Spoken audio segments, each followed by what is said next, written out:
From the Weatherology Weather Center, I'm meteorologist Jennifer Wojcicki. Currently, it's 61. When severe weather threatens, keep it here for the Severe Weather Advisor. Brought to you by Creative Signs and Graphics Fort Dodge. For signs, decals, vehicle graphics, magnets, logos, customized documents, and more. If your business needs it, Creative Signs and Graphics can make it. And a stitch above the rest embroidery, Fort Dodge. Step out in style with quality brands, timely turnaround, and professional service. A stitch above the rest. Embroidery professionals worth finding. Remember, when severe weather threatens, stay with your friends on KVFD. Hi, I'm Kevin. I'm a teacher, a coach, a dad, a husband, and I live with HIV. There was a time in my life when I was scared people would find out about my diagnosis and be scared of me. Then I found out I'm not alone. There are over 3,000 Iowans living with HIV. How we take care of ourselves and how we manage our care are two of the most important ways we can live our best lives. My diagnosis doesn't define or scare me. I'm a person, just like everyone else. And that clarity helps me teach my kids that we're all just people. I have more support than I could ever have imagined, thanks to Ryan White funding through the Iowa Department of Public Health. I qualified for medication and medical care, financial help, transportation, housing, and counseling. And now I'm living with HIV, not dying from it. Why wait? Reach out for testing and care services at stophiviowa.org. Hi, I'm Jamie Brundage, owner of Historic Bruce Funeral Home. When you're planning the memorialization of your loved one, you're telling their story and sharing special memories with your family and friends. At Historic Bruce Funeral Home, we're proud to help you celebrate the life of your loved one, and we're here to guide you with your selections as we help you and your family say goodbye in a way that's right for you. Our staff is committed to compassionate care and attention to detail. Historic Bruce Funeral Home, Fort Dodge. Online at brucesfuneralhome.com. Michael Devine at AM 1400 KVFD. Listen to this. Making radio great again. You don't have bad luck. The reason that bad things happen to you is because you're a dumbass. If you don't listen to him, you suck. He's sneaky, but he's right. Michael Devine at AM 1400 KVFD. Okay, yeah, this is AM 1400, KVFD, the voice of Fort Dodge. We are going to tell the truth, make it matter, and we're never going to be boring, hopefully. What a day, what a day, what a day. We deserve this one all the way. We certainly do. Our guest here today is Chief of Police Roger Porter. Hi, Roger. Hi, Mike. How are you? Well, I know you're enjoying the day as well. It is nice, yeah. Yeah, I was afraid we were going to... I said this on the air yesterday. I just saw an arc float by my building here. I mean, it just rains and rains and rains. And I know it's driving the farmers crazy, too. It's kind of getting to all of us a little bit. So it's still in the forecast, plenty of rain or showers off and on, all that sort of thing. Except for Friday. It's supposed to be well in the 60s on Friday with a very sunny sky. And the weekend is kind of a mixed bag, sunny. I don't know where all this rain's coming from. I just don't. Anyway, if you have a question or comment for the Chief of Police, it's 515-955-1400. Now, remember, this is a police officer. This is not a judge. He's not a parole officer. So no calls like, why is my brother in jail or any of those things. You know, if you have a relative in the can, sorry. But Roger's not the guy who, Roger and the police force in general are not the guys who deal with it after an arrest. So I'm going to ask Roger today about an arrest. What happens when a person is arrested? Say they are arrested for a crime that is serious enough that they need to be taken to jail for the evening. Maybe it's drunk driving. Maybe they have a bag of weed in their pocket. I'm not talking some terrible crime, but they have to be taken back to the police station. Mm-hmm. It's more than a traffic ticket, in other words. Sure. So what happens? A person's arrested. They're placed under arrest. Then what? Okay. Well, once they're placed under arrest, they'll be, obviously taken into custody and brought back to the police station. Once at the police station, the officer has to do his or her the paperwork that is required to take them upstairs to the jail, get the complaint done and things like that. Once on the jail floor, they go through their booking procedures up there. The individual that's arrested gets his initial appearance, has to be seen in front of a judge within 24 hours of arrest. So if it's a night, he goes to jail for the night. He or she goes to jail for the night. Yeah, and they do have an opportunity to post on certain misdemeanors and things like that. Or they can post a bond to get out. But they do have to spend a certain amount of time in jail. Say if they're taken into custody at midnight. Yeah, if they're planning to post a bond, it's done from the jail, so they'll be in jail until they either post it or see the judge in the morning. Okay. But they have do bonding companies come out 24 hours a day? Some of them probably do, I suppose. Yeah, I don't know if you've seen in the Messenger. I think it was the Messenger, or there was a news article here a couple of days ago that somebody did. They did a profile on one of them here in town. That's right, they did, didn't they? He was talking about it, and they come out at all hours of the night. So wow, they're 24/7 too. That's quite a job then. Yeah. But anyway, then they'll see the judge in the morning, and the judge will hold them for a bond or release them on their own recognizance, whatever they decide to do. That's up to the judge, and they have to follow some criteria to determine whether it's an OR or a release on own recognizance or a bond or something. And all that's going to depend on the severity of the crime, and all that stuff will play into it. And then they'll set a court date down the road. But as far as the police department, once the arrest is made and once the paperwork is done, they're taken to jail in this imaginary scenario. Again, this is not a traffic ticket, and it's not a major crime either. It's maybe a drunk driving or a pot charge or something, or somebody slugged somebody or whatever.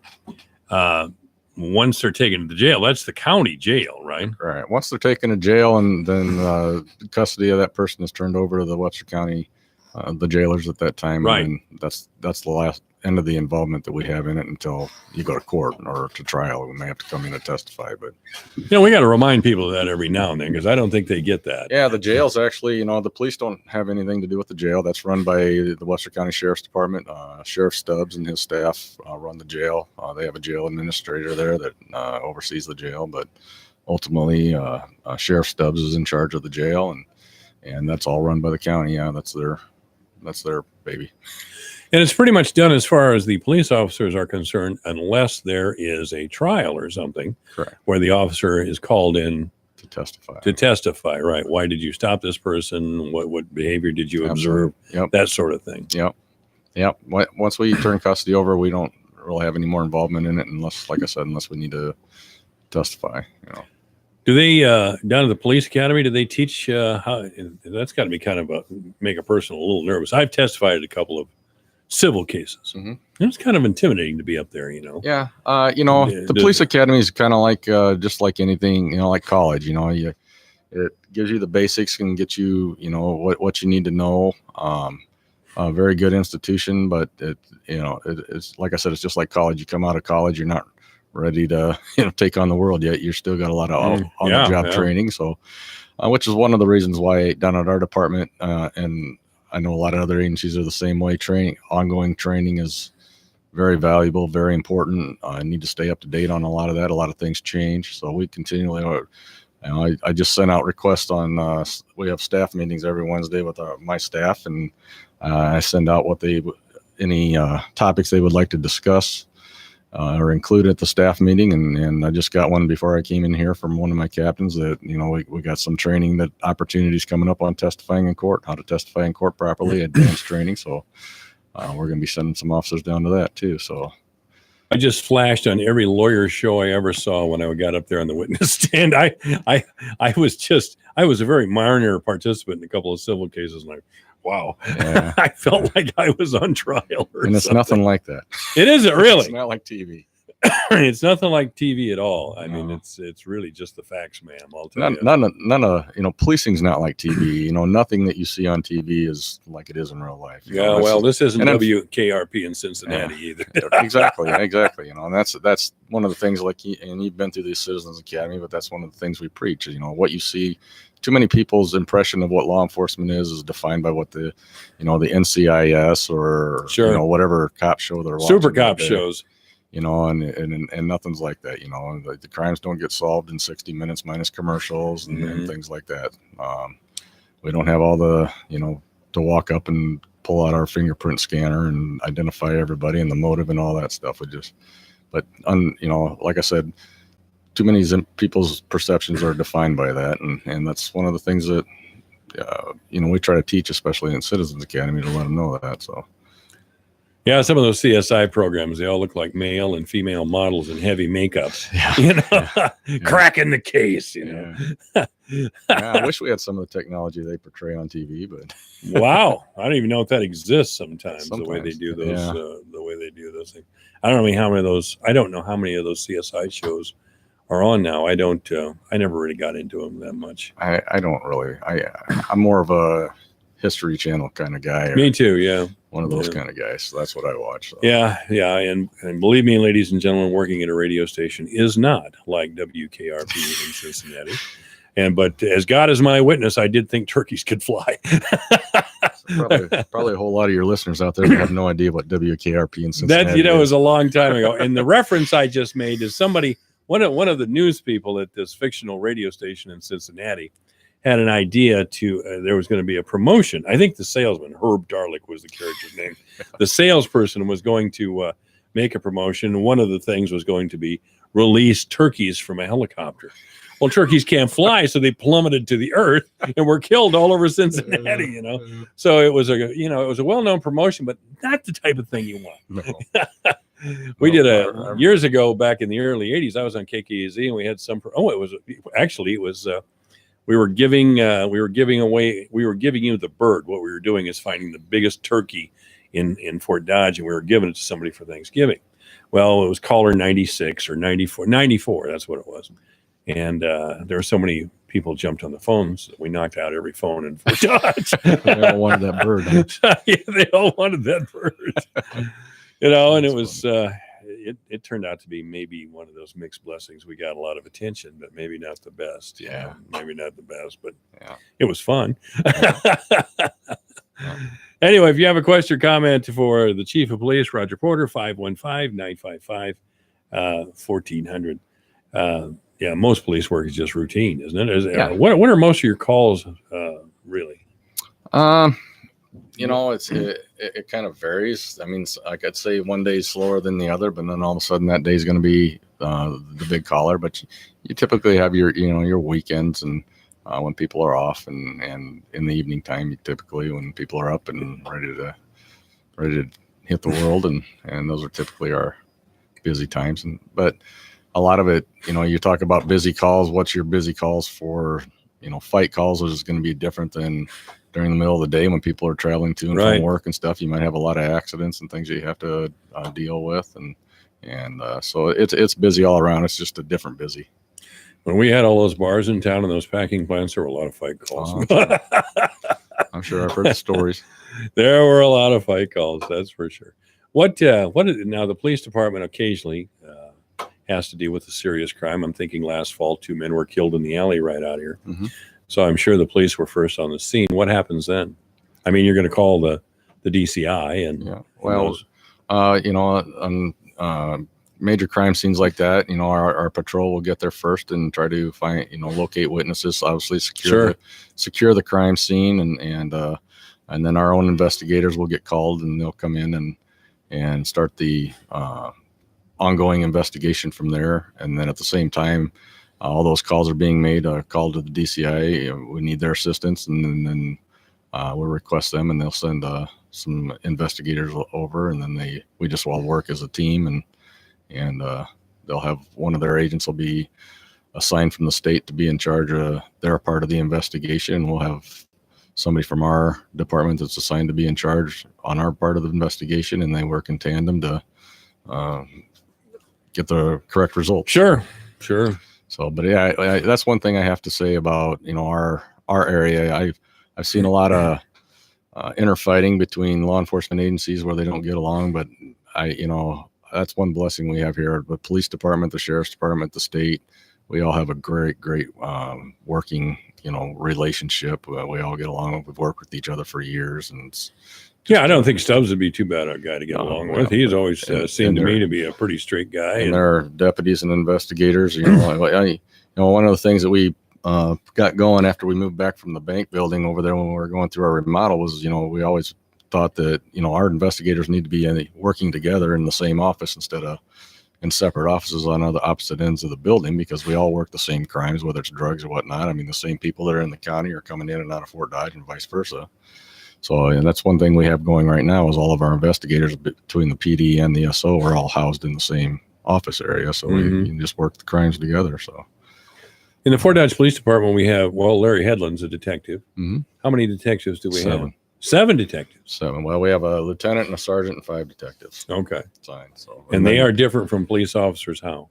They I mean, they are police officers. They of are course. police officers. Yeah, same rank and everything. But they are specialized in working in the investigations, the ongoing investigations, where an average police officer working the street in a patrol vehicle, there's certain things that they can do and spend time on to investigate. But once it gets beyond, because they also have to answer calls, on a daily, and respond to incoming calls, where our investigators don't do that on. They don't respond to traffic accidents and things like that. So the investigators will assist patrol when there's a crime that they're investigating that is going beyond their abilities to either, go track down leads that might be out in the county or something like that, or just there's a lot of people that need to be interviewed, and they aren't going to have the time in between chasing down, doing traffic accidents and things like that. So where our investigators do have that time because they're not responding to the day-to-day calls. So that'll get. We've had some nasty car accidents in the city limits of Fort Dodge over the years. Yeah. I can think of several. Yeah. A couple of fatalities. Yeah. That's Unfortunately. within the city limits. Yeah. Unfortunately, yeah. I'm thinking of one many years ago. It happened out on 169 by Tom Thumb there. I mean, is that still in the city limits? Yep. Yeah. And there's been others, of course. Oh yeah. Yeah, we've had out there or down on Fifth Avenue South coming in by the hospital or across the bridge there. So, yeah. Oh yeah. Some nasty ones. Definitely. Mm-hmm. Okay. Yeah.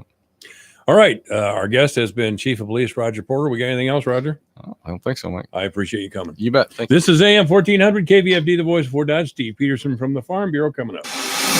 Michael Devine at AM 1400 KVFD. Listen to this. Making radio great again. All right, Steve Peterson in the news coming up. Keeping nutrients accessible. Hello, I'm Megan Grebner, and this is Managing for Profit on Brownfield, a content partnership with Verdesian Life Sciences. Having access to fertilizers throughout the growing season plays a huge role in crop productivity.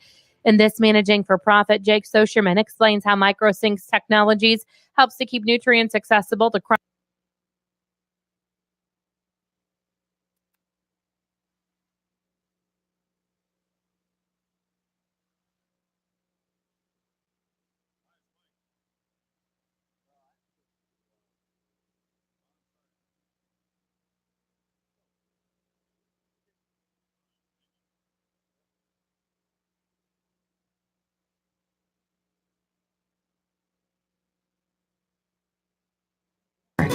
This message is brought to you by the American Water Works Association and your local water provider.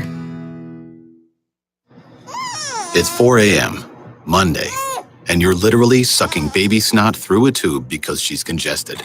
Man, that's love. And if you love her that much, love her enough to make sure she's buckled in the right car seat. To make sure your child's in the right seat for their age and size, visit nhtsa.gov/the right seat. Show them you love them. Keep them safe. Visit nhtsa.gov/the right seat. Brought to you by the National Highway Traffic Safety Administration and the Ad Council. MicroSync granular micronutrients are designed for broadacre crops and to be used across a variety of soils. Jake Socherman with Verdesian Life Sciences says it works with several different nutrients. We have products within the portfolio that are zinc only, zinc manganese boron. So combination products that are crop specific or soil specific, depending on the part of the country or the crop mix that a particular retailer or farmer are growing. He tells Brownfield there are 2 technologies that make MicroSync unique. First is the manufacturing process utilizing our NutriPaction process, where we combine multi-nutrients into a homogeneous granule. But the other thing that makes it unique is that we have the capability that our product disperses upon contact with soil moisture.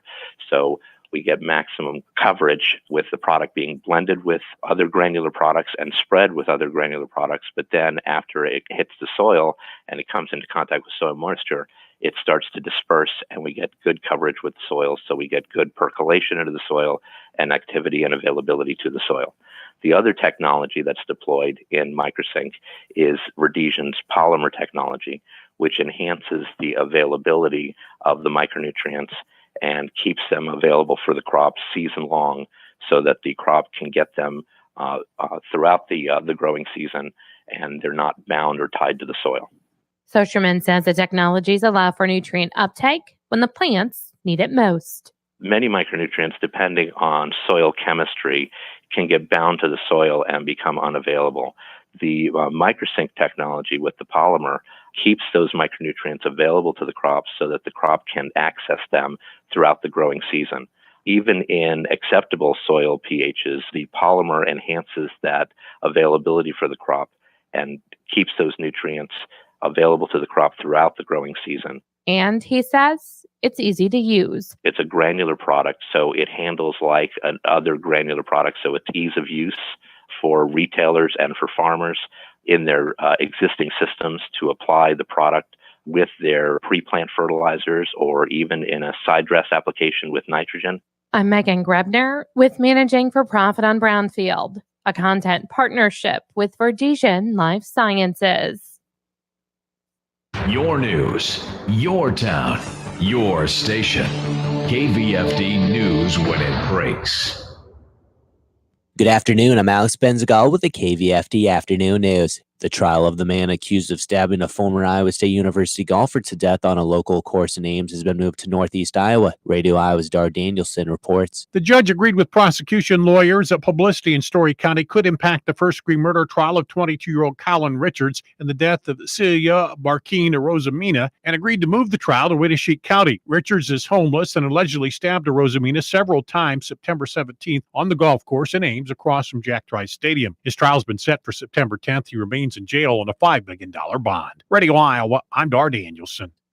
Cool wet weather in most of the state last week has delayed planting progress. Radio Iowa's OK Henderson reports. According to the USDA's weekly Iowa crop report, 36% of intended corn acres had been planted by the end of last week. That's about 5 days behind the 5-year average. Due to below average temperatures, the corn that has been planted is slow to emerge. The USDA report indicates there were few days suitable for planting last week. Wet weather over the next few days will create more planting delays, especially in northern parts of the state. Radio Iowa, I'm OK Henderson. Trade talks with the European Union and China top the agenda this week in Washington, D.C., and Iowa Senator Chuck Grassley will meet this afternoon with the new EU ambassador to the U.S. Grassley, who chairs the Senate Finance Committee, says reducing trade barriers between the U.S. and the EU will be good for economic growth and for creating jobs. The United States and the European Union have mutual interest in having a strong economic relationship. Collectively, that's about 45% of the global GDP. Grassley says he'll press for a resolution of issues that can benefit Iowa farmers, as the EU has long opposed products grown in the U.S. that are genetically modified. Agriculture issues need to be addressed. You've all heard me say that before, that I do not see how such an agreement can pass Congress if it doesn't resolve some long-standing issues dealing with poultry and biotechnology, probably other things. U.S. trade officials announced Monday night the U.S. would be enacting new tariffs on Chinese products, as Chinese trade officials are due in Washington later this week for the 11th round of talks. I said that enough is enough a long time before even Trump was president. It's time to strike a strong, enforceable deal so farmers, businesses, consumers can get certainty they need. And I urge Chinese negotiators to swiftly bring these talks to a successful close.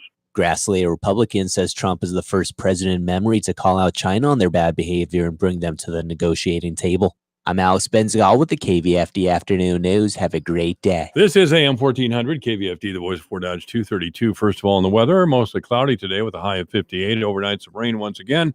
Windy with a low temperature of 45 degrees, so still getting pretty cool at night. Tomorrow, showers, maybe a thunderstorm, high only 51. There's your reason for the cool evening. It's going to be cold tomorrow for this time of year. Probably 15 degrees below where we usually are this time of year. On Thursday, there is a chance of rain again. Mostly cloudy with a high of 52.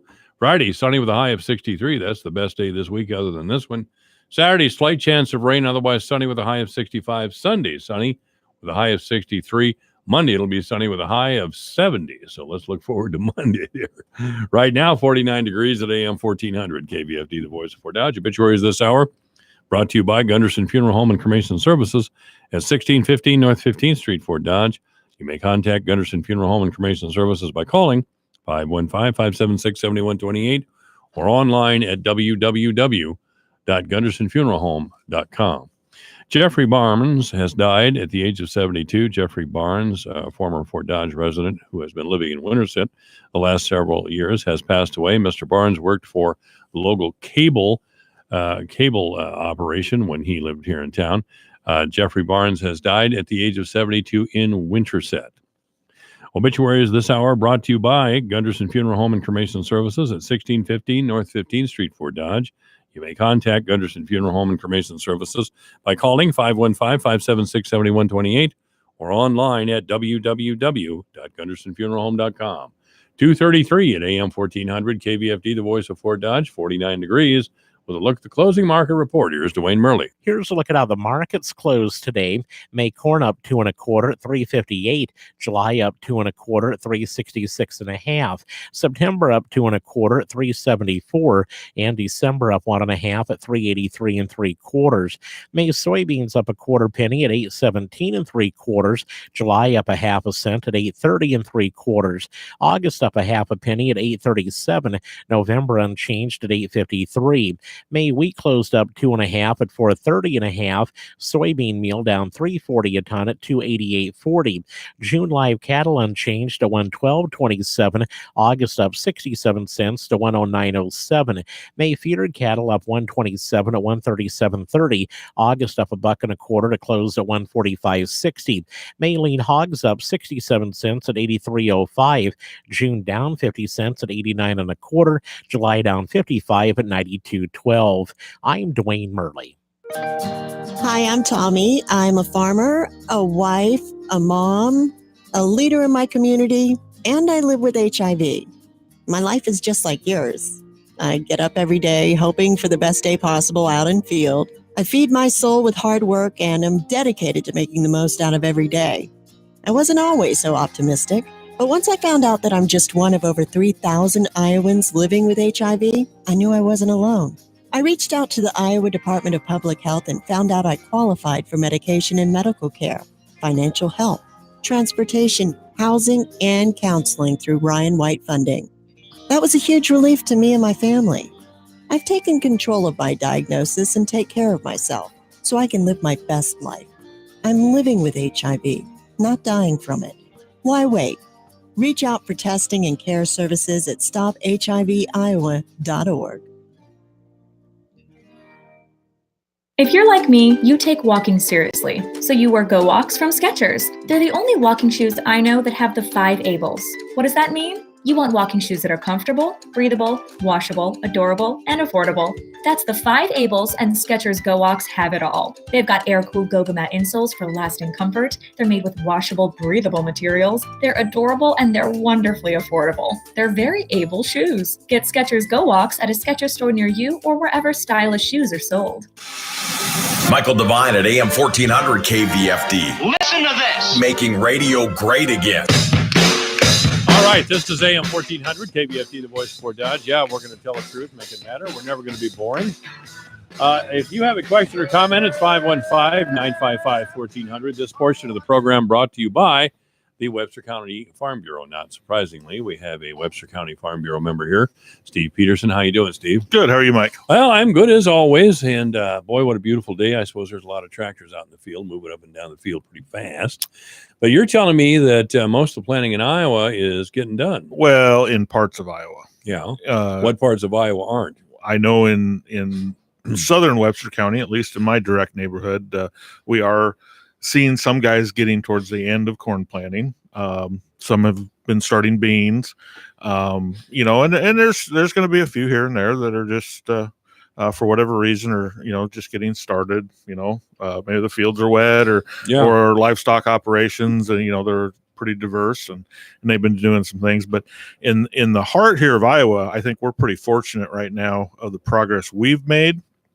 Now that's a different story. You get north of here, or you get into some other of our neighboring states. They come out with a planning progress report every week, and last week, or I think it was yesterday, they said that Iowa was at 36% completed on the corn planting, which is about 15 points behind the 5-year average. So of course we use everything on averages, and they also usually give us an indication. I think there was just shy of 3 working days in the last 7 days that were for field work, and of that about 15%. So we put in 15% of the crop in those 3 days. Mhm. So it kind of gives an indication of just how rapid modern agriculture can be when we want to, when we can get going. It's not, I guess, when we want to, but it's when we can. So there's some things that, you travel outside of city limits on some of these nights that we are able to work, and you have these really, really bright, high intensity lights anymore on a lot of these tractors. And and that's where it's not like some little headlight anymore. No, they're pretty powerful. They look like, some of them look like football stadiums. They do. As much light as they put You run out. into them on the road every now and then. Yeah, and you're not supposed to have those all lit up on the road. Boy, they and do. Some of them do. I know it happens, but that is a no. But and then it aids too with GPS steering and the technology. It does aid in the long days that get put in those running those implements. But some of our neighboring states, these are what's pretty astonishing. North Dakota is 3% planted is all in corn. They're about 20 points behind. South Dakota, they claim that there is 0. Now that seems a little far-fetched to me that there is 0 planted in that state, but that's what they say, and they're 29% behind schedule. Minnesota 0 kind of is 0 would be to me it's a stretch, but I get that's what they're saying. Minnesota, of course, they winter. I think in the northern part of Minnesota, the winter really hasn't given up its grips on them. So they're at 6%. They're 36% behind. Wisconsin's only at 7% planted. That's 7%. That's 17% behind. The big shocker, though, is Illinois. They're 10% planted is all. They're 56% behind the 5-year average. So in Indiana, they're only 3% planted, 32% behind, and Ohio is only 2% planted, about 25%. So the I states are really what a lot of people look at. Iowa, Indiana, and Illinois. Mm-hmm. That's where they're the big corn growing states. Sure. They're the power states when it comes to corn production. And Iowa's actually, for I guess lack of better terms, is sitting pretty good compared to the states to the east of us. They are just they've really had some troubles. In Minnesota, I've heard reports of they use a lot of it's a urea, it's a nitrogen, it's a dry nitrogen form, and that's gets barged up on the Mississippi. But because of the Mississippi flooding, which we've all seen, in news reports of Davenport and whatnot, those barges are having to stop well short of the ports where they would unload up north. They're I think short of St. Louis, so they're having to truck this fertilizer from these lower ports up into Minnesota. I've heard anywhere $80-$100 a ton extra in trucking cost on some of this fertilizer. So it's that's pretty good. In a time when markets are challenged, that's tough to accept, for the bottom line. But it's like I said, right here in this area, I think we've done pretty good. I know last weekend we were forecast to have some bigger rains than we did in my area. We were 3/4 is all. So there were some guys able to get back out there. We really haven't had the big rains. I know in the next 48 hours we do have some more measurable amounts that are I guess predicted for us. Sure. Yeah. What that gives us this year, I don't know. But in this area, I think we've made some pretty good progress. I'd say we're probably ahead of the state average locally here, but and then the people on both borders with the river flooding, especially down in the southwestern part of the state, they're just, I don't know if they'll get a crop in for, the people bordering those river and those definitely flooded areas.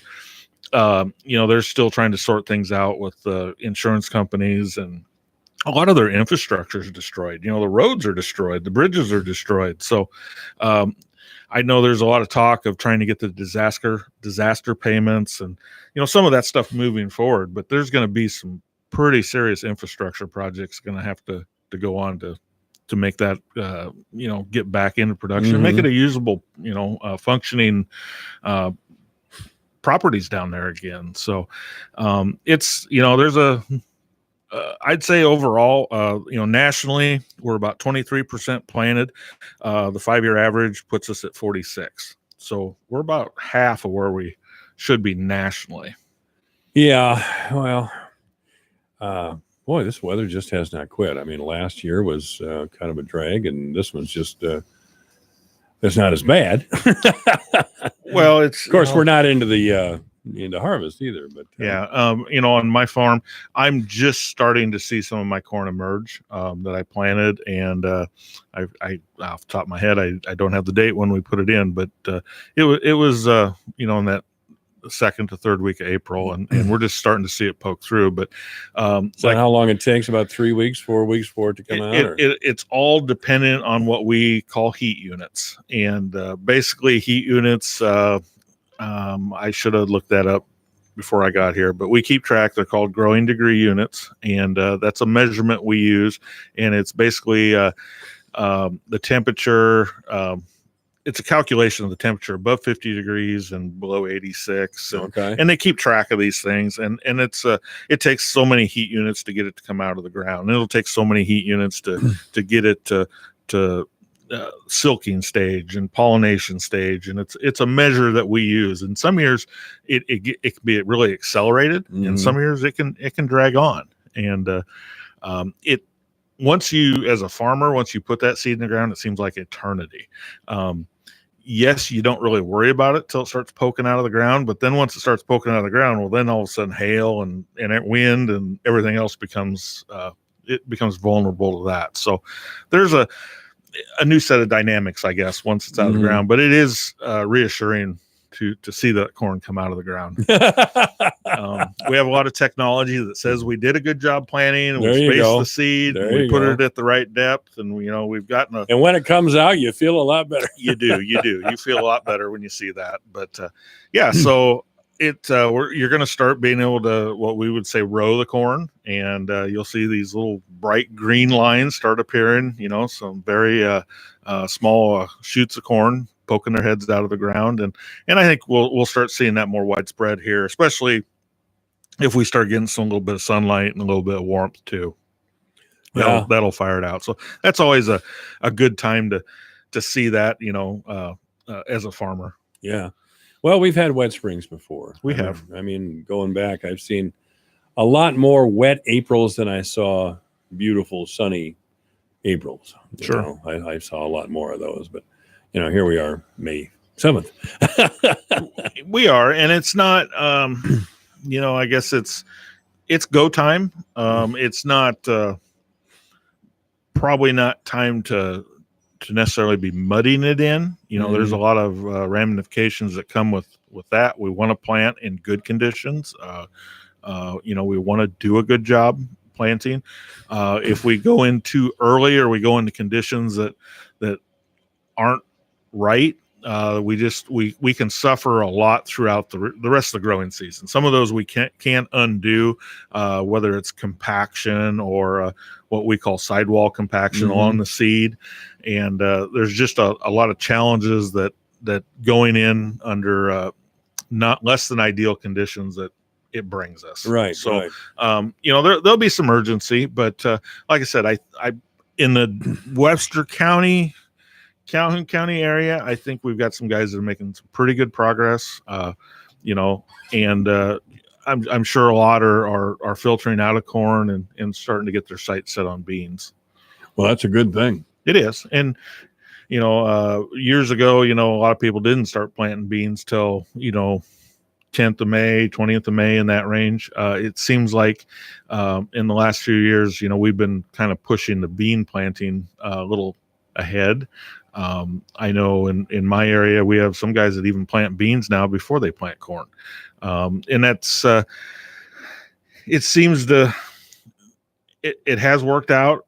so far, but one of these times too, we might get burn on that. But we're going to have some cooler nighttime temperatures. It looks like here for the next couple nights, and then hopefully we'll be done with that. That's I like to see at least in the 50s at night, and we're going to be probably in the upper 30s, lower 40s here. So, but it's May and it's Iowa. If you don't like the weather, they tell us just to wait, and it will change. Always. So. But other than that, it seems like a lot of things in the news right now. You sit in the tractor cab and you kind of go bonkers sometimes listening to all the things and all things going through your head. But I keep hearing about. It doesn't seem like it wants to go away. The glyphosate talk, and I don't know where that keeps coming from and getting churned up, but. It seems the EPA, they keep coming out saying there's, it's safe and there's no links, but I believe it was out in California, didn't a court deem otherwise? Yeah. And that kind of seems to keep churning up that conversation. And, and the farmers wear a lot of different hats anymore. And one of a chemist is kind of one of those hats we wear, and there's a lot of things that go into I've had a lot of people ask me, what happens if we get Roundup taken away? Roundup is a tool in the toolbox. We probably relied on it a little too heavy, maybe after it first came out, and it's been out for a little, quite a few years. But as far as Roundup goes, there's no reason to give it up. I mean, this is a lawyer-driven case. Correct. There is no solid concrete evidence that points to glyphosate or Roundup as something that produces cancer in human beings. Right. But as some people might not understand too, like we'll take, for instance, a bean field. In my fields, I do a pre-plant an incorporated chemical, and then after it's planted, I do a post chemical, and that has two different chemistries in it.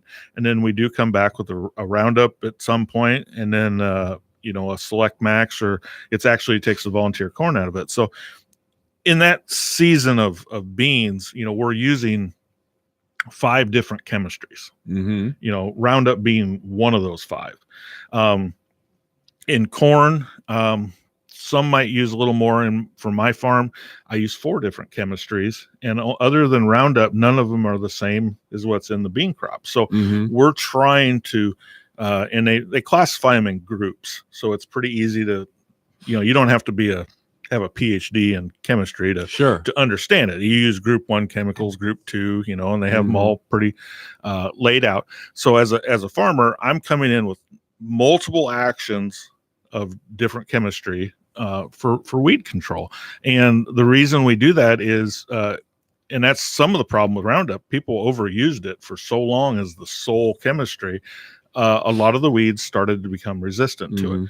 And that creates a whole nother set of problems. So there's a lot of thought and strategy that goes into a farm operation today of what we use for different chemistries and whatnot. And, like I said, Roundup is a tool in the toolbox.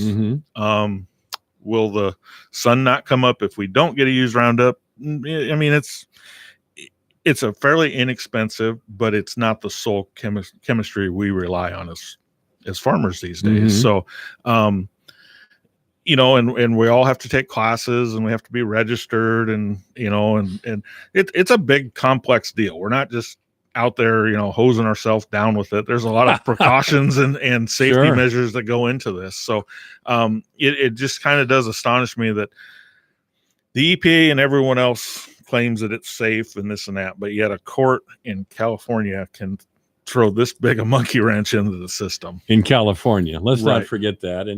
And they take these cases before people who live in urban areas primarily, and have no idea of agriculture, no idea of what real chemistry is. I mean, they're just ordinary people. I'm not sitting here pointing fingers at them like I know something that they don't, because I really don't. Right. My point is that you simply cannot lay a case this complex in front of a jury and then have a suffering person with cancer at the defense table or at one of the attorneys' tables, saying this is what these evil people did, and expect anything else but a judgment against glyphosate or Roundup. Right. And some of these, it's even gotten into the political arena here in the last few weeks with a lot of the candidates running as, I believe it was Mr. Sanders that, he come out Bernie Sanders? He come out with this plan where he wants to break up a lot of these big monopolies. Oh, And in theory too, I think that's going to be a pretty tough deal. A lot of these companies are international, and they're international. And by the way, they're huge contributors to the Democratic Party. Bernie Sanders, I love the guy, but he's hallucinating. I mean, he is just hallucinating. He's just not going to get the job done. But a lot of those companies, it costs a lot of money to bring this technology to us. Now, I'm the first. I don't like paying what we pay for seed corn. A lot of the money we pay for seed corn is money that's from the traits, and but those traits also aid us in a lot of the production gains that we've had in the last 10 years. So there's pros and cons to it.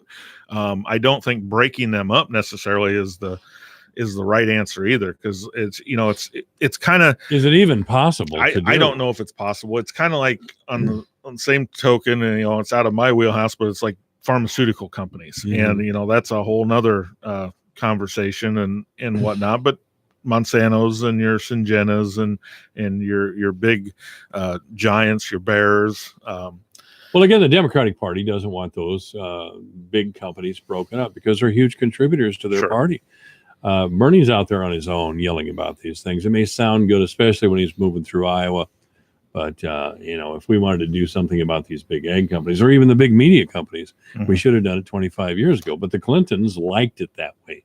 I think there were like 50 major media companies 25 years ago. Now there's 5 or 6. Yeah. In the farming side, you can look at historical records of how many small mom and pop seed operations there were. 10, 20, even 50 years ago. And they've been consumed and partnered up. And a lot of it became because of traits. And Roundup happened to be the trait that kind of put the bullseye on their back for a long time, and I believe those traits are starting to come off patent, and they've patented, and the traits have become a big business in themselves. So and then we have Iowa CCI out there who wants us to go back to plowing with horses. Really, they're I've met several of them over the years. David Osterberg of the Iowa Policy Project, who is a friend of mine and I have a great deal of respect for. He is a favorite of the Iowa policy or of the Iowa CCI people, but they really have they're advocating ferociously for a time that's gone by. Sure, they're apparently they want to get rid of big planters. I don't know. Yeah, it would be tough. It would be tough to go back. It would be very tough to go back. Steve Peterson with the Farm Bureau is our guest in this portion of the program, brought to you by the Webster County Farm Bureau. We're going to do the news. We'll be back. Michael Devine at AM 1400 KVFD. Listen to this. Making radio great again. It's 2:57. Ride the bus with the Dart and Midas trains. Need to get somewhere in Hamilton, Pocahontas, Calhoun, or Humboldt County? Midas will take you there. Live in Manson and need a ride to the grocery store? Midas will take you there. Live in Webster City and need a ride to the theater? Midas will take you there. Live in Rockwell City and need to get to the clinic? Midas will take you there. Call 800 Bus Ride. Midas, helping you get where you want to go. Your connection to Jefferson Lines. Our job here is getting you there. Ride the bus.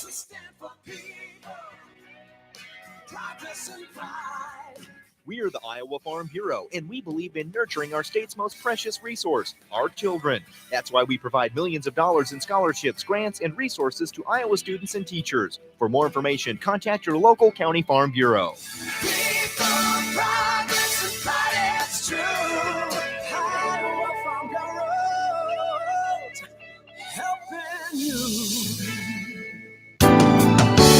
Gunderson Funeral Home and Cremation Services. Oh, why not just cremate me when I'm gone? Sounds simple, doesn't it? However, there are many options to consider when cremation is chosen. From simple to detailed, we at Gunderson Funeral Home and Cremation Services can help you create a unique commemoration. Gunderson Funeral Home and Cremation Services. Powerful, effective, proven, tough, consistent, reliable. A lot of adjectives can describe a herbicide's weed control, but one only applies to Liberty herbicide. Superior. Liberty herbicide has no known resistance in row crops, more convenient application flexibility, and excellent control of key weeds. All backed by the Liberty Weed Control Guarantee. Learn more at liberty.basf.com. Grow smart with BASF. Always read and follow label directions. Providing food, feed, and fuel for the world is a tough job. Making a profit is even tougher. Sukup Manufacturing has the solution. Store now, profit later. Storing your grain in a Sukup bin is the best way to take charge of your grain, maximize your profits, and control your destiny. With over 80 patents, Sukup is the leader in grain storage, and Sukup offers a full line of bins to fit your specific needs. Visit sukup.com to find your local Sukup dealer today and learn how we can help you store now, profit later.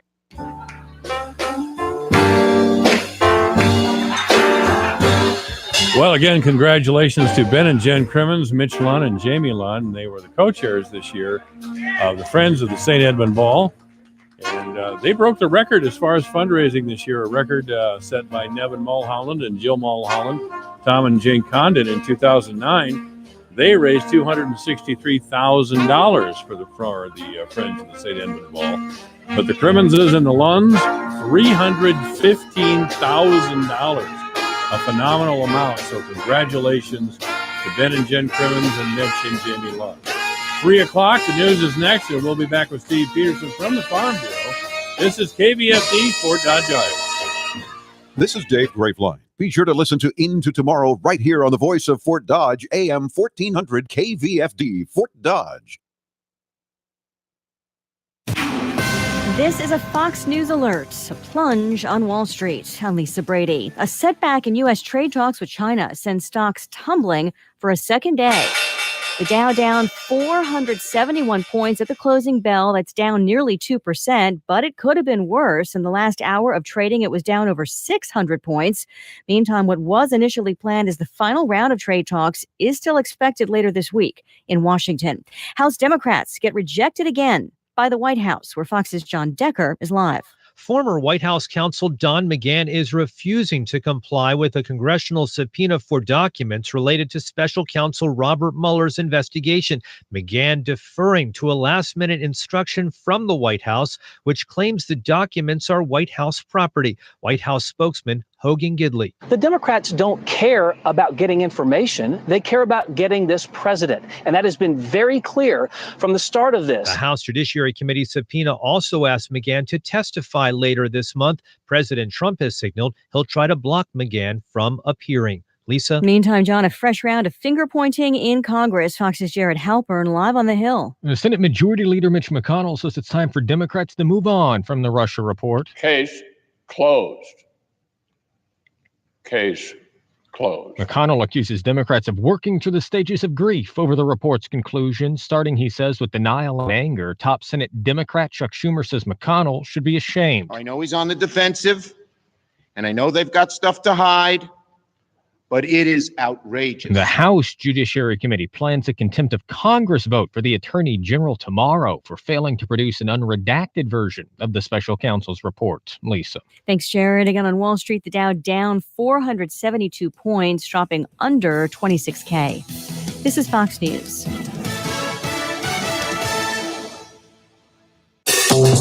At Dell, we know running a small business takes hard work. As a thank you, for all of Small Business Month, we're offering up to 45% off select computers with Intel Core processors. Plus, get additional savings when you call a Dell Small Business Technology Advisor. Call 877-BUY-DELL today. That's 877-BUY-DELL. Additional savings valid May 6th through 30th at 8 a.m. Eastern on select computers when customer calls Dell. Excludes Dell Canvas, PowerEdge T30, and select order codes.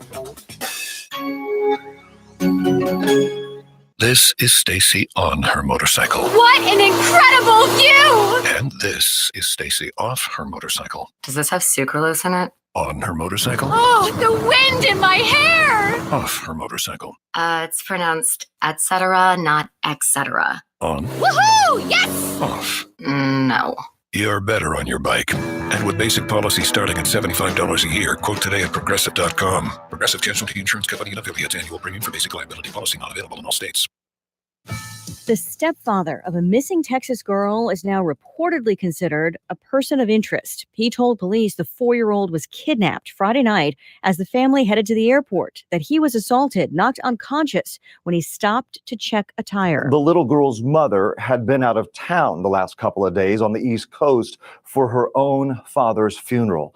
But 4-year-old Malia never made it to the Houston airport that night. Her stepfather claims that he came to on the side of the road some 20 hours later, holding his 2-year-old son, but his car and stepdaughter had vanished. Fox's Casey Stiegel. Child services records show that Malia and her brother had been removed from the home last August after the girl suffered a head injury. Both children had been allowed to return home this past February. A Coast Guard lieutenant suspected of plotting acts of domestic terrorism will remain in jail for now after all. A federal magistrate had said last week that Christopher Hassan should be released with certain conditions because he wasn't charged with any terrorism-related counts, only firearms and drug charges. But the government is now appealing that decision, so the release is delayed. A New Jersey teacher is suing her school district after controversy involving students supporting the president. Susan Parsons was suspended as a former yearbook advisor for Wall High School in New Jersey. This after she altered photos of 2 students wearing clothing in support of President Trump. A third student had his quote from the president omitted from the yearbook altogether. Parsons is now filing a lawsuit. She claims the district routinely forced her to edit yearbook photos and alter anything that could be controversial. Parsons adds the suspension created a hostile work environment. The district has not commented. Tom Graham, Fox News. Recapping the high anxiety over China trade talks on Wall Street, the Dow drops 473 points. The S&P and the NASDAQ also tumbling, but the Dow did gain back almost 200 points in the closing hour. Fox News. Your news, your town, your station. KVFD News when it breaks. Good afternoon. I'm Alex Benzagal with the KVFD Afternoon News. The trial of the man accused of stabbing a former Iowa State University golfer to death on a local course in Ames has been moved to Northeast Iowa. Radio Iowa's Dar Danielson reports. The judge agreed with prosecution lawyers that publicity in Story County could impact the first-degree murder trial of 22-year-old Colin Richards and the death of Celia Barkeen Rosamina, and agreed to move the trial to Winneshiek County. Richards is homeless and allegedly stabbed Rosamina several times September 17th on the golf course in Ames across from Jack Trice Stadium. His trial's been set for September 10th. He remains in jail on a $5 million bond. Radio Iowa, I'm Dar Danielson. Cool wet weather in most of the state last week has delayed planting progress. Radio Iowa's OK Henderson reports. According to the USDA's weekly Iowa crop report, 36% of intended corn acres had been planted by the end of last week. That's about 5 days behind the 5-year average. Due to below average temperatures, the corn that has been planted is slow to emerge. The USDA report indicates there were few days suitable for planting last week. Wet weather over the next few days will create more planting delays, especially in northern parts of the state. Radio Iowa, I'm OK Henderson.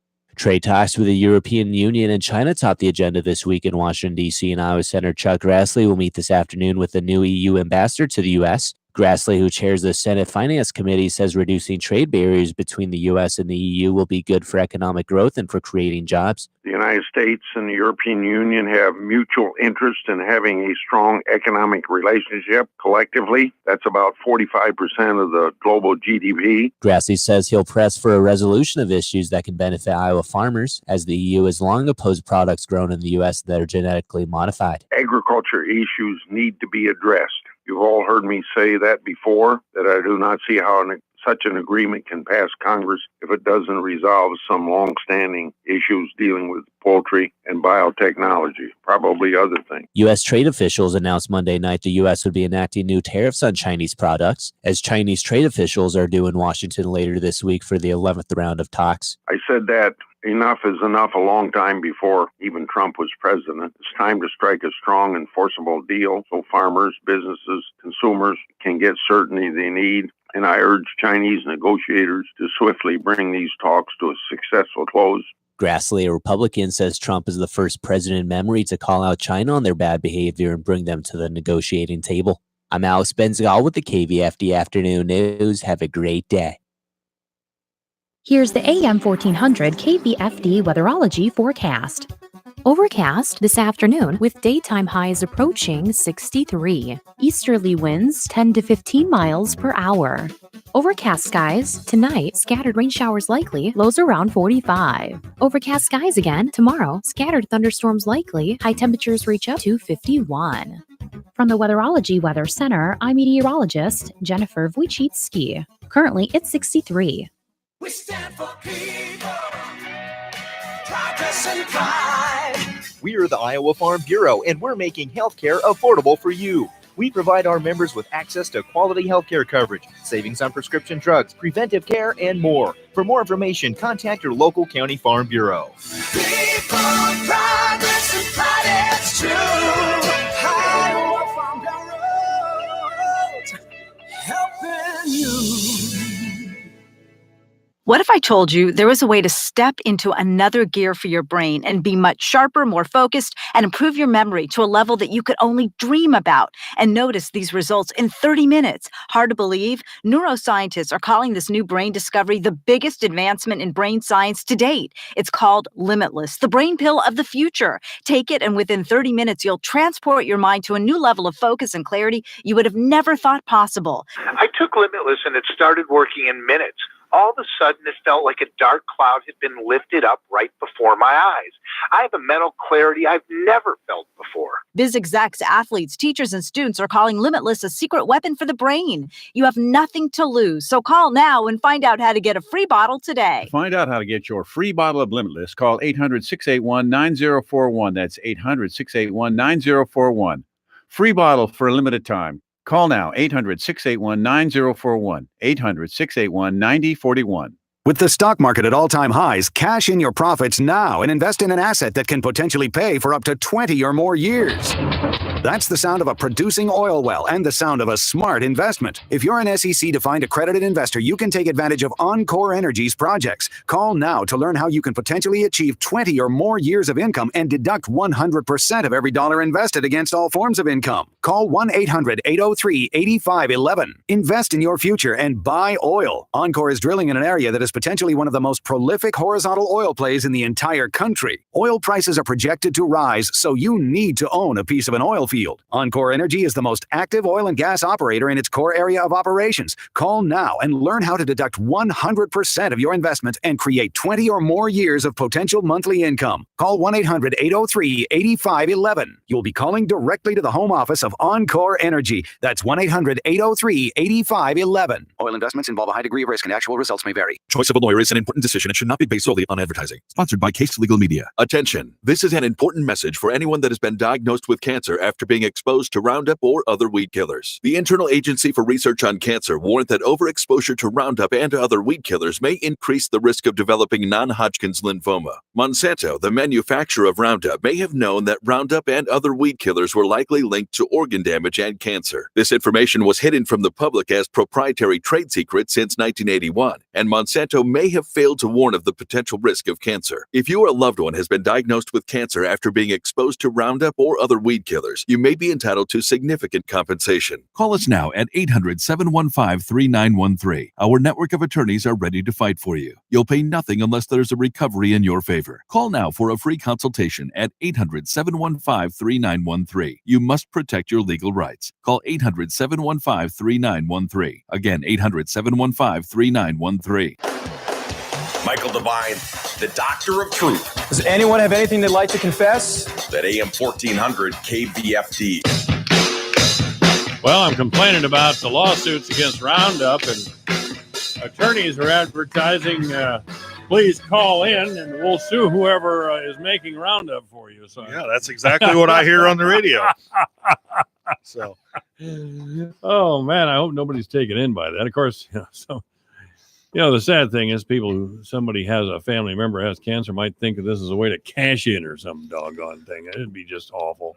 Yeah, it's just not a good thing as far as I'm concerned. No, it is. But sitting in the tractor cab, I hear stuff like that. And That's right. And it's frustrating as as a farmer and involved in ag, and it kind of understands maybe some of it. And Well, it is so important, and I'm not tooting my own horn here, but I'm glad I have you and the corn growers and pork producers, and I might have the beef council on as well. I don't know, but I'm glad I have the ag groups on to push back on these crazy ideas, because and these deals someday maybe will be founded and all that. At this point, though, there is no evidence that any of this is substantiated.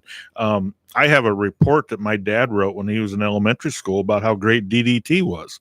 So things can change. I'm not saying they can't, but right now all the scientific facts and the EPA and everyone says that there's no correlation. So it is a little frustrating. Well, the DDT thing was way overhyped too. Sure. It was way overhyped. There was this Rachel Carson who wrote a book in the mid 60s. I was just a kid, called Silent Spring, where she pretty much blamed DDT for killing all the birds and ruining her existence. And it was, to say the least, it was overrated. So, but other than that, it seems like the big thing on the news, especially for the farmers right now, we're paying pretty close attention. That's what's happening in Washington with our trade talks with the current administration and the delegates from China. There's a lot of rumors, a lot of speculation, a lot of fear. I think there was unfortunately, we're in a time now when a tweet can move mountains, it seems like, as far as attitudes and policies. But Sunday night, the president released a tweet, and I don't know if it was brinksmanship or whatever you call it, that he possibly might impose these. Going back, I believe it was the early March was our original deadline, and then they kind of extended it because they made some headway supposedly, and he extended out the deadline to impose these the remaining tariffs on Chinese goods coming into the United States. Well, now we're kind of up against the deadline again, and he is reassuring the fact that if nothing's done, that these things are going to go in, I believe, Thursday night at 12:01. Well, Friday morning at 12:01 a.m. is when they would be more trouble, enacted. Yeah. There's supposedly a delegation coming from China, and the reports I'm hearing is if this vice premier was not with this delegation coming, that basically nothing was going to happen then. The rumors are he is on the airplane, but it looks like China has tried to change the terms or the language on a bunch of sections that were because they broke these trade talks into smaller pieces and sections, and I guess about 90% of this was supposedly agreed upon, and now it looks like China is trying to change the language and look for some modifications on some previously agreed on pieces. Why they're doing this at this point in the game, there's also tactic. There's also, it's, I think, stated that there is a plan to have the president of China here in America in June, and there was a lot of speculation that would be the official signing of this proposed agreement that was really supposed to be finalized, I believe, this week. So I think there's a lot of posturing on both sides of the fence, though, but it's making the markets very nervous. The farmers are, price of beans has just been pummeled here lately. We're current cash price, we're below 750, which I don't know if someone's got a calculator that can make that work. I guess I'd love to have it, but that's getting pretty challenging. Especially when we got compounded things. I mean, we're far from being late planted on beans right now, but if you were in some of the other states that are just really behind the eight ball, the amount of stress and in the inability to plan would it would be tremendous. I believe so. Steve, maybe my focus is too narrow because I only look at these trade difficulties or tariff. Or the tariff situation or the trade war from an agricultural standpoint. What is it the United States wants exactly? It's, they're holding up ag exports and they're putting special duty on Chinese products. What do they want? I've heard intellectual property, but there must be something else there. Well, I think that supposedly that was about the last piece of the pie, but I thought they had some agreement made to where that would even work out. When I was in China, we one of the first, I think it was the first day I was there, we met with the North American representative from the Vermeer Company, and he was very pretty forward in his discussions with it, and they don't. He flat out told us they do not bring any of their latest and greatest technology into that country for fear of it being copied.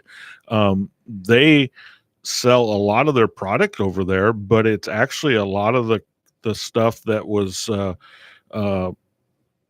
produced here in the 70s and 80s, technology wise, it's, and I think a lot of that's your trenching machines and your horizontal boring, but it's pretty antiquated compared to a lot of stuff we have here, but it's because they're fearful of their products being copied, and with no recourse of that. So they're not going to introduce their latest and greatest equipment into that type of market. Well, I understand that. I understand. So is that it, do you think? I don't know. The reports also coming out of China with the African swine fever, that looks like it's continuing to decimate, which I again would agree upon from what I've seen over there. It's not possible for that country to contain it with their current layout, with 95% of their herd being, what I would. It would have to be what farms looked like back here in probably the 40s and 50s. Probably so. They're small, non-confinement or non-modernized feeding operations. So, it's just impossible for them to contain it from what we've seen. And, that continues to be the narrative that is being leaked out. And I think everyone's pretty much is on agreement. It's hard to believe some of the numbers coming out of that country, and we've seen that, whether it's pork production or the grain stocks that they have. Supposedly they have half of the world's supply of corn in their inventory over there already. So really, you just can't believe. There's not a lot of transparency, I guess, within their system. So yeah, I think I heard that somewhere, but not a lot of transparency. But yeah, so these markets right now are this is a big deal. I think the American farmer, I know myself, we've been pretty patient.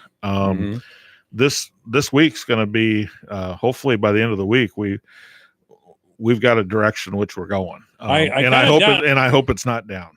Well, I kind of doubt that we're going to get another 12 billion or something like that to prop prices up a little bit.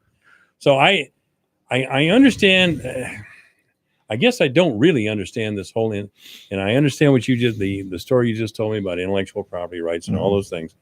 And so if these people don't trust the Chinese already and are not bringing out their best stuff right away, right? What's really holding this up? Yeah, I don't know. I mean, it's as far as American agriculture, we would just want to be on a level playing field. You put the American farmer up against anyone in the world, and we are probably some of the most efficient, innovative, that's right, and most productive group of people, on what we produce per acre than anyone else in the world. We have the infrastructure, we have the transportation systems, now granted, that's another conversation that keeps kind of coming up is, updating, we've got some serious updates to do to our locks and dams and the rivers and things like that. And we have, these flood controls and these disasters. It's a big conversation that encompasses a lot of different things. But here in America, whether it's pork, it's beef, it's grain, we can supply, when we can supply the product, it's a safe product, and we're going to be on time with it when we go to deliver it. A lot of the South American, they have a lot of production capabilities down there, but you'll hear about them getting into strikes with dock workers. Well, I understand they have a real road problem there, and they do. There's the logistics and transportation of South America would be equivalent to to us delivering a straight truckload of corner beans down to Louisiana on a one-way trip sometimes. Wow. And then sit in line for 3 or 4 days, waiting to offload. So it just, you can't even fathom some of the logistic problems they have down there.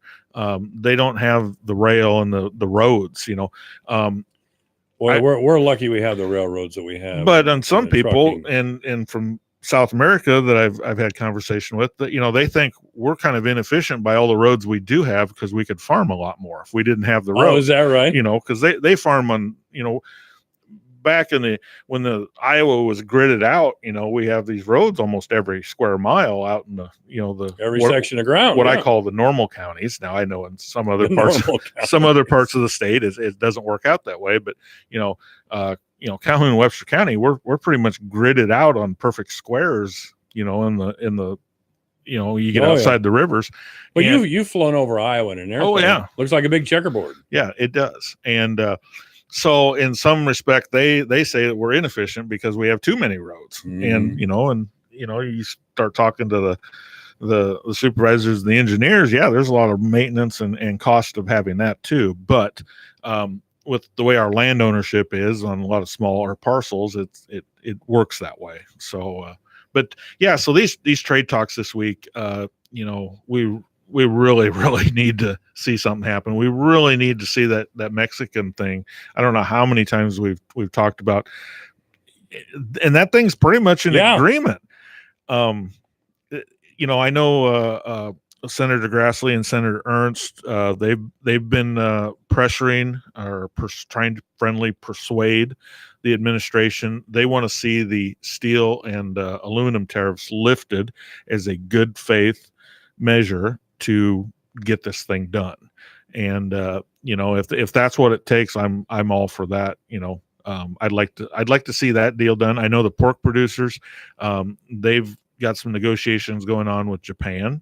That's a country that, if you look at pounds of pork consumed, per capita, a lot of those Asian countries in that part of the world, it's unreal. Pork is the protein of choice. And it gets odd for me talking about, as a protein, but when they get down to the nitty gritty, that's pretty much how they classify it, what protein they're eating. And pork is, especially in those countries, is by far the protein of choice. So to have a safe and reliable source of that, the United States, I think, kind of stands on its own. Yeah. Oh, absolutely. It is.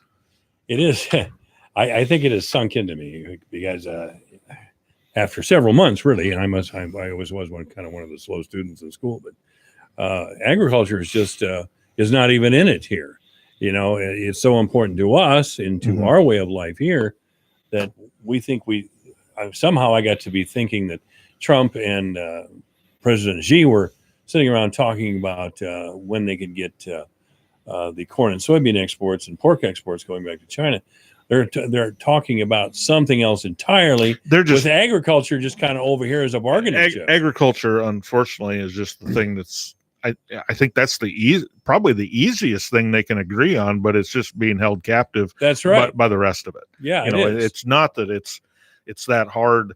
I think if it was that issue alone, I think it'd be a no-brainer. We never would have had half of these discussions. Right. But unfortunately, that's probably the easy part of it, from what I'm gathering of it too. So we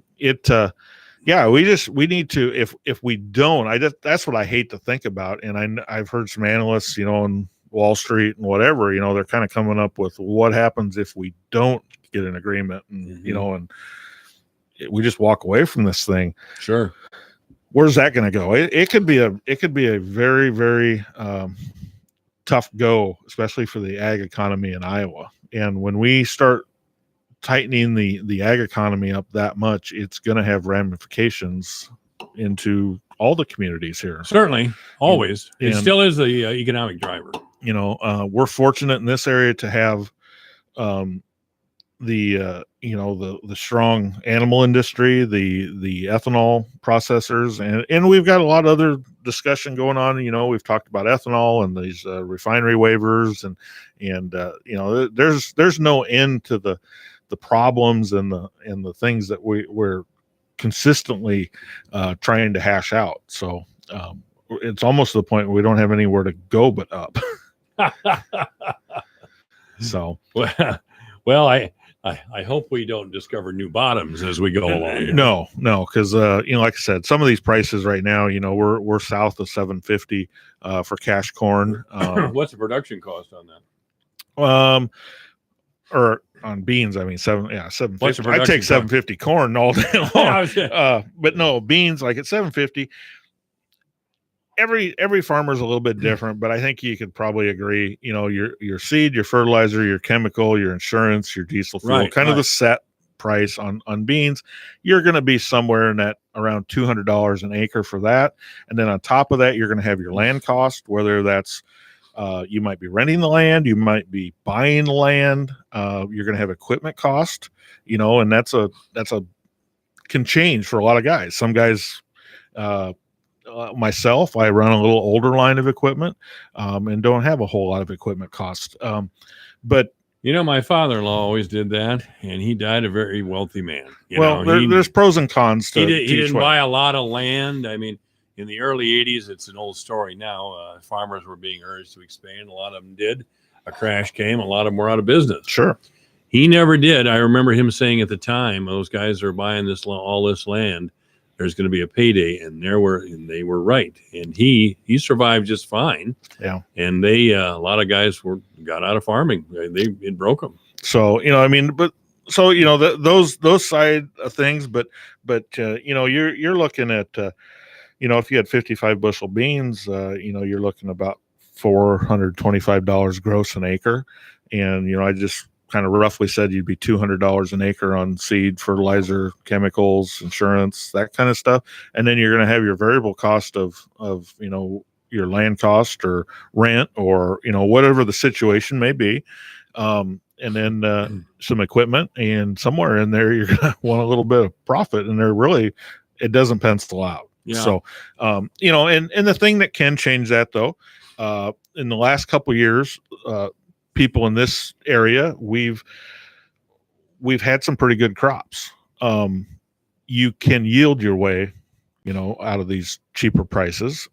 But that's not a given either with, we don't know what the rest of the year is going to be. And then, you got flooding or droughts or there's a lot of moving parts to that. Mm-hmm. So it's not an easy answer to say, but I would say right now with these prices, it's very challenging. Very challenging. You're a by God diplomat yourself, aren't you? They're just, like I said, with being with Farm Bureau, we get a chance to sit with a lot of different people. We hear a lot of different stories. I couldn't say what normal is, it's too much to encompass. So, but there's some situations that guys are going to have a real tough time with these prices if nothing improves, and you start rolling that through your local economies, and it's going to be challenging, or it could be challenging. Mm-hmm. So I hope we get something done here, some good news. This portion of the program brought to you by the Webster County Farm Bureau. Always an interesting and entertaining hour. Our guest has been Steve Peterson, and Steve, will talk with you next week. Thanks, Mike. This is AM 1400 KVFD. Michael Devine at AM 1400. In the name of justice and the American way of life. With 60 rounds of freedom. It's 3:31. The news is next. Sounds like you've got the crud. Cough, fever, sinus pressure, body aches. What should you take? Which over-the-counter medicine is best? You sure don't know, but the people at Daniel Pharmacy do. The pharmacists and technicians at Daniel Pharmacy are ready to help. They drop what they're doing, ask you what you're looking for, go down the aisle with you, and help you find the best medication for your symptoms. Daniel Pharmacy, caring for you and about you for over 50 years at 1114 Central Avenue, downtown Fort Dodge. Your news, your town, your station. KVFD News when it breaks. Good afternoon. I'm Alex Benzagal with the KVFD Afternoon News. The trial of the man accused of stabbing a former Iowa State University golfer to death on a local course in Ames has been moved to Northeast Iowa. Radio Iowa's Dar Danielson reports. The judge agreed with prosecution lawyers that publicity in Story County could impact the first-degree murder trial of 22-year-old Colin Richards and the death of Celia Barkeen Rosamina, and agreed to move the trial to Winneshiek County. Richards is homeless and allegedly stabbed Rosamina several times September 17th on the golf course in Ames across from Jack Trice Stadium. His trial's been set for September 10th. He remains in jail on a $5 million bond. Radio Iowa, I'm Dar Danielson. Cool wet weather in most of the state last week has delayed planting progress. Radio Iowa's OK Henderson reports. According to the USDA's weekly Iowa crop report, 36% of intended corn acres had been planted by the end of last week. That's about 5 days behind the 5-year average. Due to below average temperatures, the corn that has been planted is slow to emerge. The USDA report indicates there were few days suitable for planting last week. Wet weather over the next few days will create more planting delays, especially in northern parts of the state. Radio Iowa, I'm OK Henderson.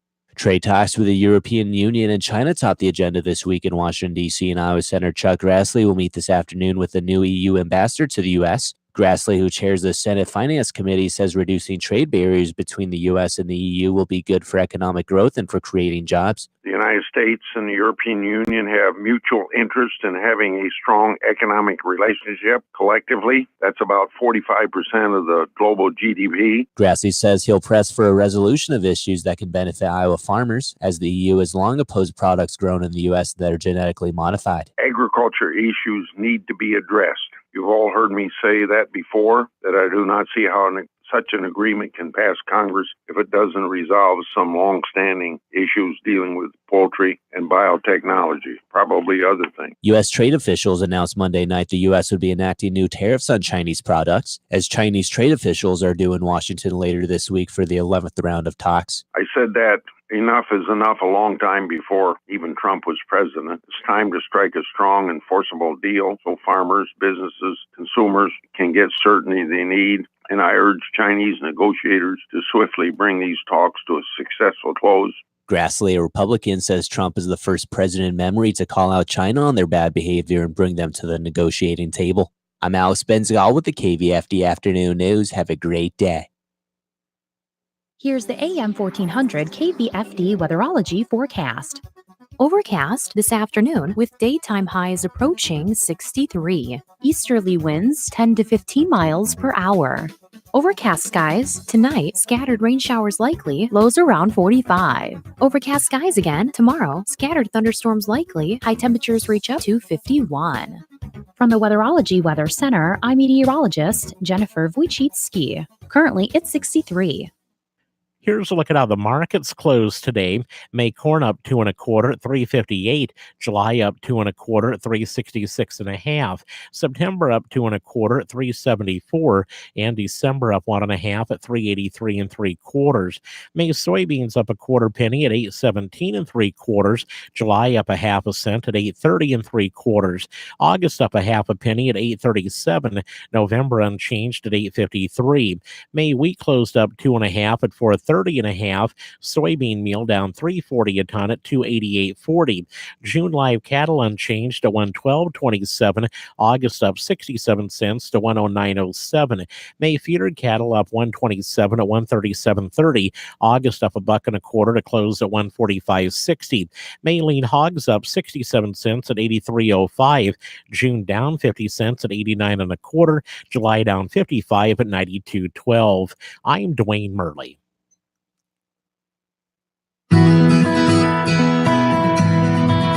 What was once a vegetable some kids and adults avoided is now a tasty side option at many restaurants. Hi, I'm Julie Harker with Healthy Living on Brownfield. Whether you love them or hate them, Brussels sprouts are becoming increasingly popular. Closely related to kale, cauliflower, cabbage, and broccoli, Brussels sprouts have several nutritional benefits. The green veggie is low in calories but high in fiber and other nutrients. The veggie is also rich in antioxidants, which can help lower the risk of chronic diseases, decrease inflammation, and promote heart health. Brussels sprouts have gotten a bad rap mostly because of bitter flavors caused by sulfur-containing compounds. Overcooking Brussels sprouts, usually by boiling, will bring out that bitter flavor. So, to avoid that, Harvard Public Health has some tips on buying and preparing Brussels sprouts. Buy them when they are bright green with tight leaves and avoid any that have yellow leaves. They last about 1 to 2 weeks in the refrigerator, and if frozen, they'll last for more than a month. Rinse the Brussels sprouts, cut off the bottom stems, and remove any loose or discolored leaves.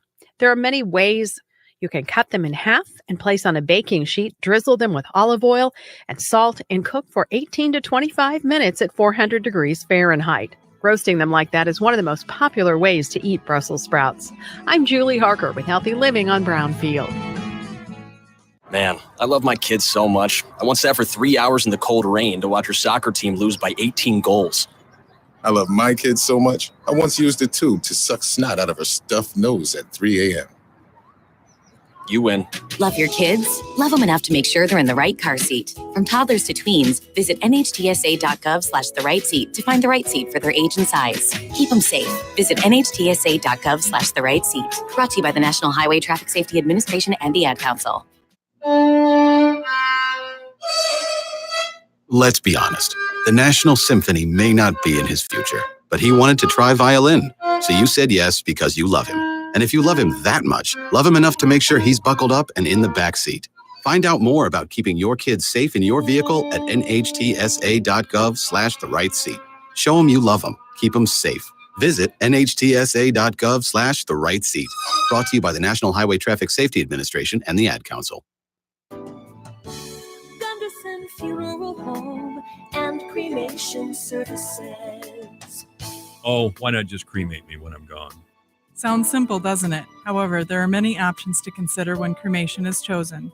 From simple to detailed, we at Gunderson Funeral Home and Cremation Services can help you create a unique commemoration. Gunderson Funeral Home and Cremation Services.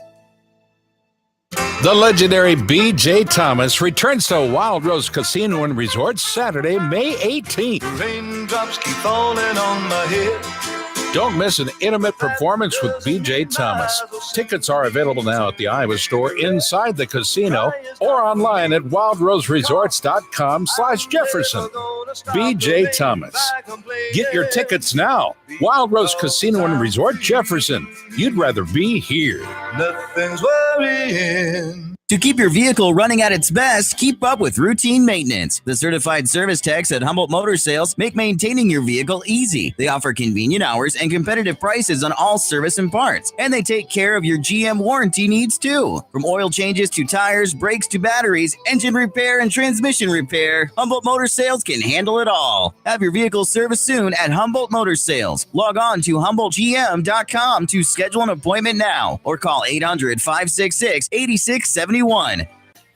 Active Health Chiropractic presents Kids Summer Savings on Their bodies, not one. Child in any Tuesday from June 3rd to August 27th for $15 wellness adjustment. Discover the good things that can happen to your child with regular spinal checks, like better concentration and improved immunity. You could say goodbye to your child's digestive issues, bedwetting, sleep issues, and more. All Transformation Tuesday proceeds will go to your child's school booster program. Call Active Health Chiropractic in Fort Dodge for an appointment now. 227-7491.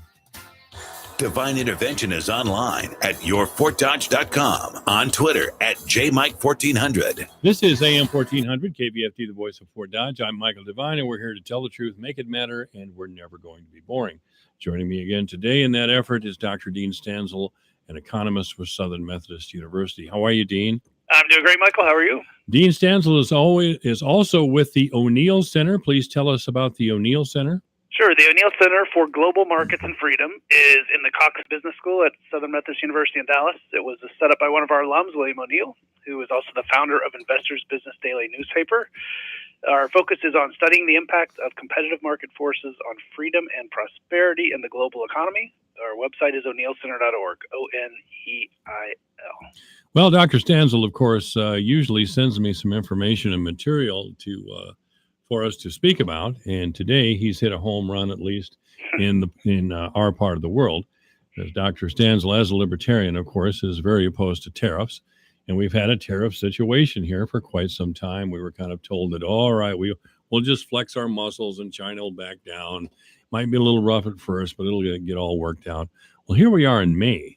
You know, that was last year when we started this. And apparently, after telling us that the premier of China was going to be in our country for trade talks, over the weekend, President Trump called off the talks and vowed to continue the trade war, essentially.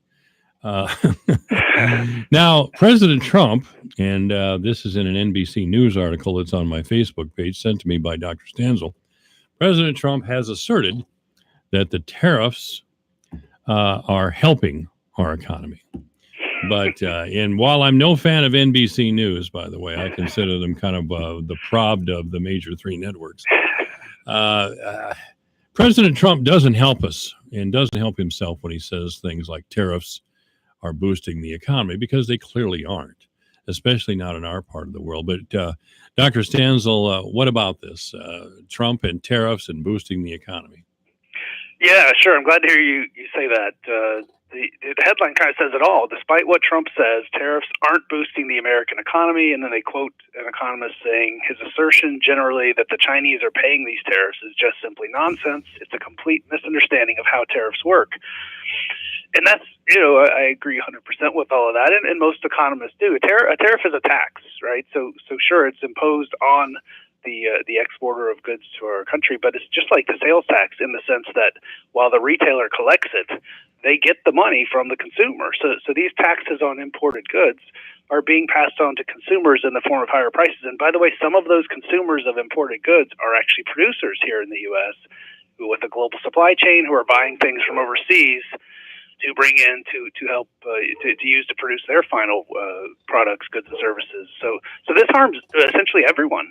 All of us consume imported goods, and all of us, at some level, benefit from the production of domestic output. And this is certainly not helping the economy now. Which is how he's asserting it's impacting us. His one of his tweets was, "These payments are partially responsible for our great economic results." So yeah, it's just a little bit of ignorance of basic economics.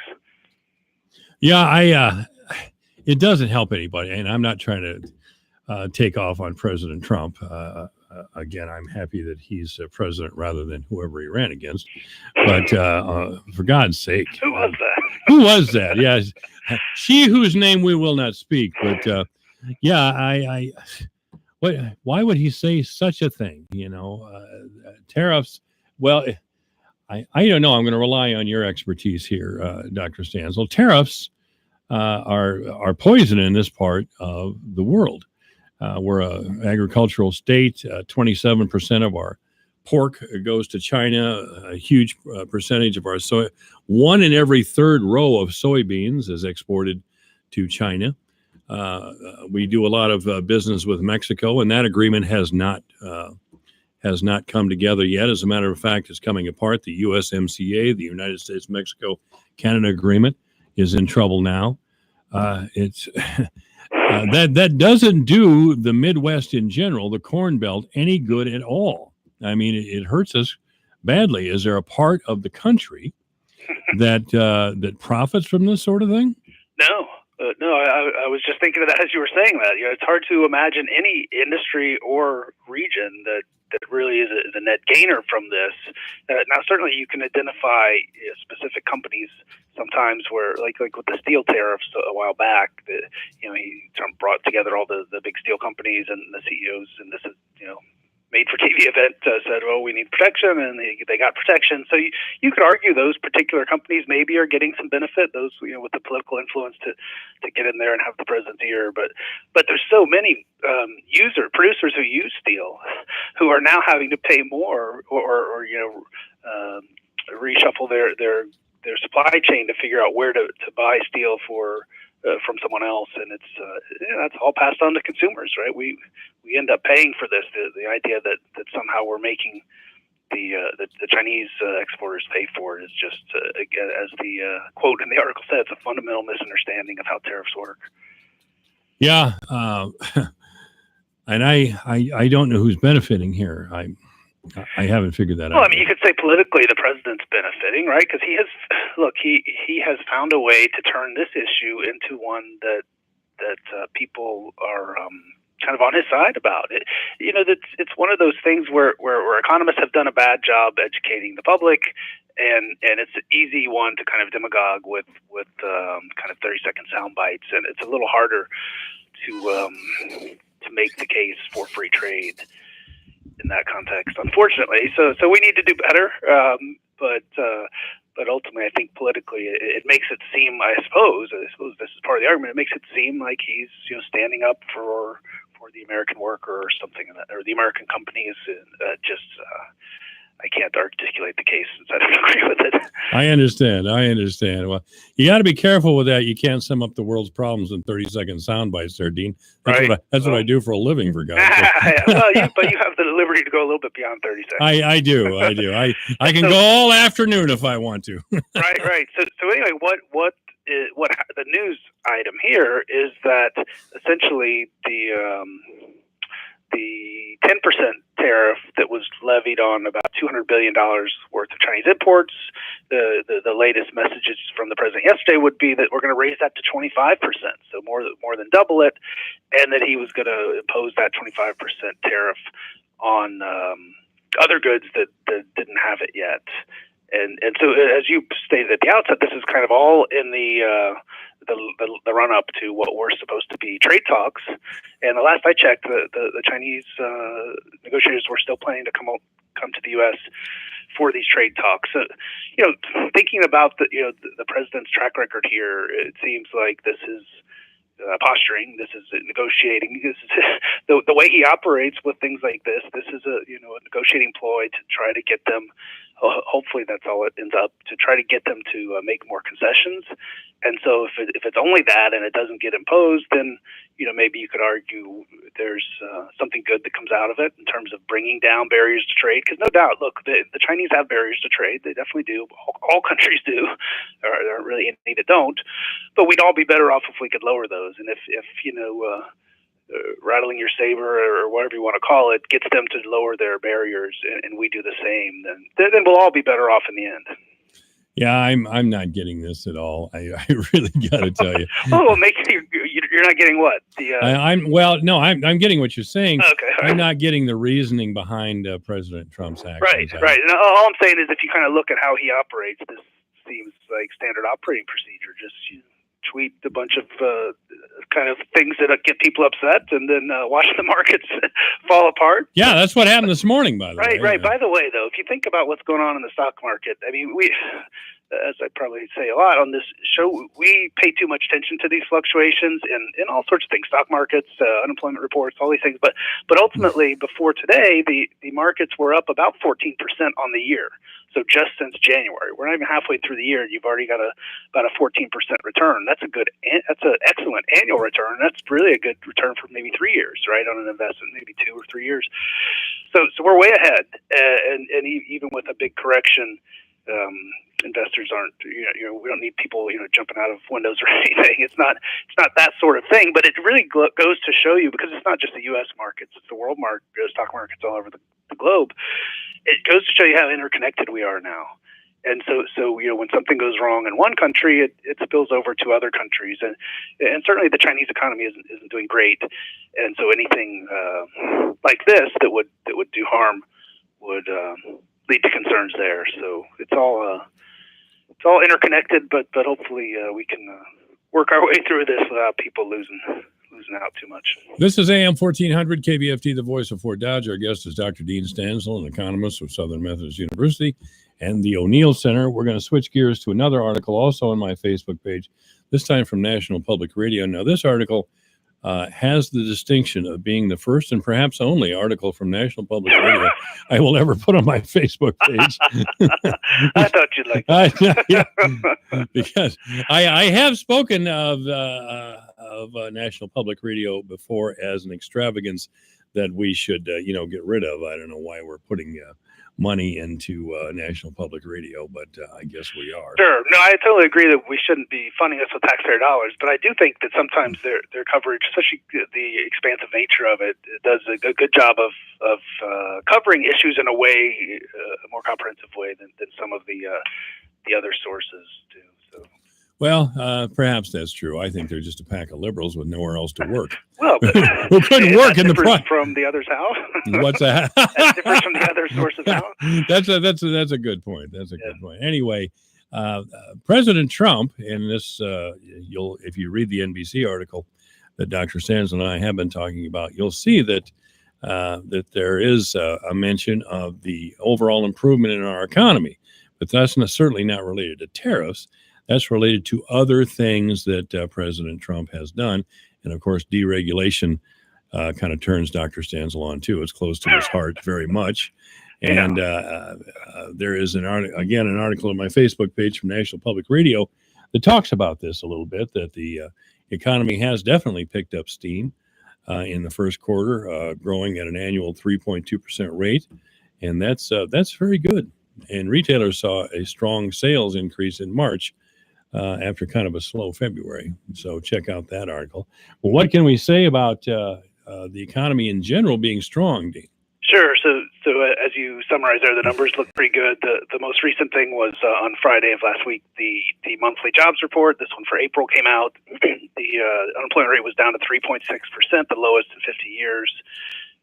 But a part of what was going on here, and this happens periodically, is that, although not lately, is that the labor force participation rate fell by about 500,000 people. In other words, 500,000 people left the workforce, and that automatically pushes the unemployment rate down. But lately we had been going the opposite direction. And part of it is that the labor market is tight, and some people maybe are just giving up. But ultimately, unemployment is about as low as you can expect it to be, which means, the notion in economics of full employment means, well, you're employing as much of the workforce as wants to work, almost, right? You're never going to get to zero unemployment. So the numbers look pretty good.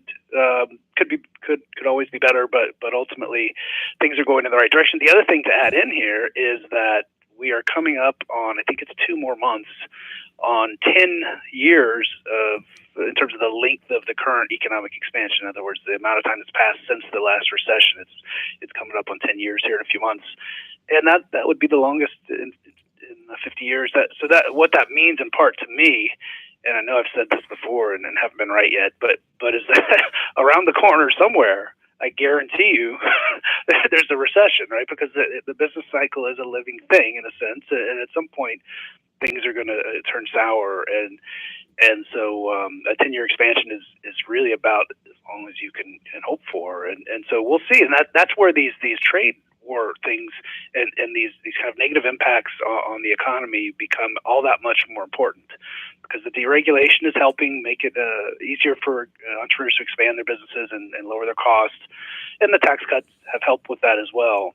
But the trade stuff essentially offsets that. In fact, there was a thing we probably talked about last fall, but someone put together some numbers looking at the costs, kind of the cost of these tariffs, and it had added up to being a larger burden for the economy than all the taxes associated with Obamacare combined.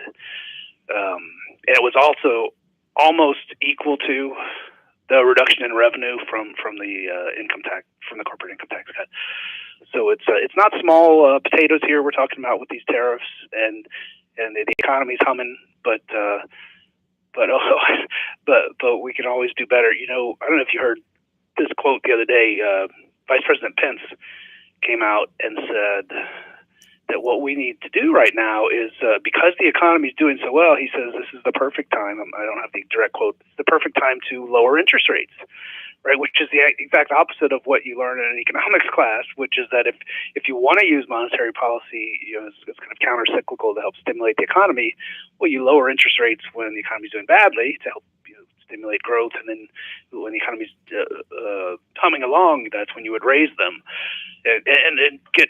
You make no mistake, we kept interest rates essentially at zero for a long time after the last kind of housing crisis. So, there is mention backwards, but what are you going to do? Yeah. Well, and I want to ask you about that because in this NPR article, which is again on my Facebook page, and that's at AM 1400 KVFT, President Trump is pressuring the Federal Reserve to lower the interest rates by a full point. He says the U.S. economy would take off like a rocket, that sort of thing.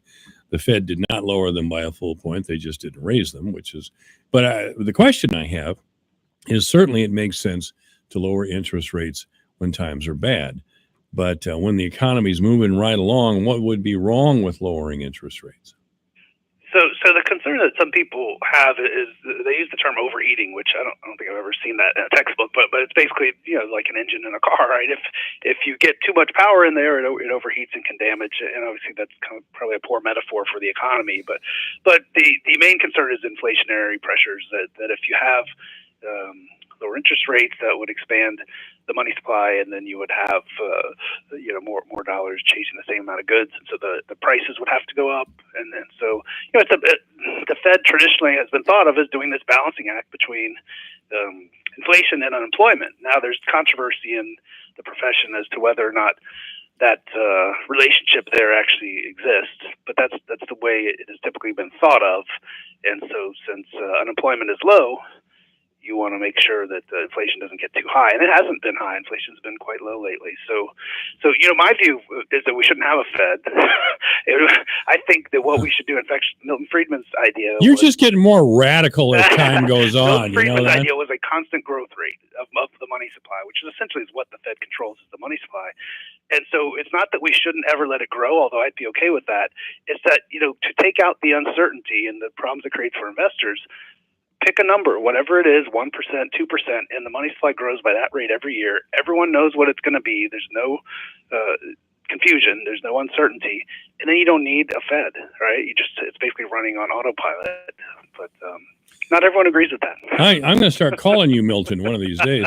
But I tell you, you do have me watching Milton Friedman videos on YouTube, which is... Have you ever watched his Free to Choose? Yes. Series? Yeah. Oh, yes. It's old, but it's good. Yeah. Well, Mr. Friedman's been gone for a while, hasn't he? That is true. That is true. Yes. But he is the founder of libertarian thought in the late in the 20th century and 21st century. Well, certainly. He's one of them. Yeah, he's definitely my favorite. But yeah. Well, he's perhaps the best known for someone like me and most of the audience who are not in your field. Right. He was really good at popularizing and talking to regular people as opposed to just talking to other economists. And the whole Free to Choose series, that was like a PBS series running over. And he had a column in Time magazine, I think it was, or Newsweek for a long time. So, yeah, he was good at that. Well, he appeared to be a philosopher while explaining these things, which is important. And he knew his audience. And he wasn't giving a lecture, so to speak. Right. He was explaining things in a way that, and it's a great gift and a great skill to be able to do that. I'm not, obviously I've had Dr. Stanzel on for a long time, so this excludes him, but a lot of academics are not good on the air. They're very well versed in their field, but they're so used to talking to each other that if they're on the air, you have to practically interpret what is being said. It's a very different thing. It is, yeah, because they're using terms familiar to people in their field or to their students or whatever, but they're not understandable at all to the general listening audience. And frankly, I'm part of the general listening audience. Right, so that happens a lot. But Dr. Stanzel obviously has the gift as well as Dr. Friedman did. But anyway, our guest has been Dr. Dean Stanzel. He's an economist with Southern Methodist University and the O'Neill Center. Thank you, Dean. All right, sir. Thanks for having me on. This is AM 1400 KVFD, the voice of Fort Dodge. Hi, this is Gary Rima, the voice of the University of Northern Iowa Panthers, and this is the home for Panther Sports, the voice of Fort Dodge, KVFD, Fort Dodge. His Russia report. In some corners, Special Counsel Mueller came to be regarded as a kind of secular saint, destined to rescue the country. McConnell says Democrats are going through stages of grief, denial, and anger. Top Democrats call the Republican leader's comments shameful. Massachusetts Democrat Elizabeth Warren went a step further. And the way we do that is we begin impeachment proceedings now against this president. The House Judiciary Committee plans a vote tomorrow to hold the Attorney General in contempt over a Russia report subpoena. Lisa. Jared, a setback in trade talks sends stocks tumbling, though there is still another round of talks scheduled in Washington. The talks between the U.S. and China will indeed take place later this week, although it will be delayed a day. Now it's taking place on Thursday and Friday, and China said today that its top negotiator, the Vice Premier Leo He, will be a part of those discussions. Fox Business Network's Edward Lawrence. Today, the Dow down 473 points. The U.S. accusing China of backtracking on concessions already made. This is Fox News. At Dell, we know running a small business takes hard work. As a thank you, for all of Small Business Month, we're offering up to 45% off select computers with Intel Core processors. Plus, get additional savings when you call the Dell Small Business Technology Advisor. Call 877-BUY-DELL today. That's 877-BUY-DELL. Additional savings valid May 6th through 30th at 8 a.m. Eastern on select computers from customer calls Dell. Excludes Dell Canvas, PowerEdge T30, and select order codes. This is Peter on his motorcycle. And this is Peter off his motorcycle. Please move your paper off my desk. Thank you. On his motorcycle. I feel so alive! Off his motorcycle. I feel like we covered that already, so... On. Wow! Look at the ocean! Off. Look at this article I found about urban planning. You're better on your bike. Progressive helps keep you on it. Get a quote in as little as 3 minutes at Progressive.com. Progressive Casualty Insurance Company and Affiliates. Not so fast for a Coast Guard lieutenant accused of planning acts of domestic terror but charged with lesser counts. He was expected to be released ahead of trial. Christopher Hassan has not been released by a Maryland judge yet. Prosecutors are being allowed to appeal the release to a district court. The judge is considering several logistical issues should Hassan be let out. That includes where he would live and to what lengths he would be monitored. 2 Virginia homes owned by relatives are being considered. Those homes must be inspected before any release happens. Hassan, who has called himself a white nationalist, faces weapons possession and other charges. He's also accused of compiling a hit list of prominent Democrats and journalists. Gernal Scott, Fox News. Georgia becomes the latest state with a much earlier ban on abortions. In Georgia, the law now says if a baby's heartbeat is detected in the womb, it would be illegal to perform an abortion, meaning abortion could be banned from about 5 or 6 weeks into pregnancy. Georgia Governor Brian Kemp. Through the Life Act, we will allow precious babies to grow up and realize their full God-given potential. The law is perhaps the nation's most strict. Both Planned Parenthood and the ACLU have said they will take Georgia to court over it. Fox's Eben Brown. Legal challenges already underway in several states over similar laws already passed. Recapping the latest on a school shooting south of Denver. It's at a K-12 charter school, more than 1,800 students there. Again, south of Denver in Highlands Ranch, Colorado. Early reports of 2 injured. Sheriff's officials are not confirming the number of injuries, but they did moments ago say that 2 suspects are in custody and that they are still working to clear the scene. I'm Lisa Brady. This is Fox News.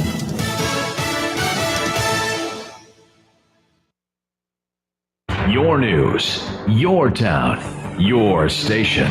KVFD News when it breaks.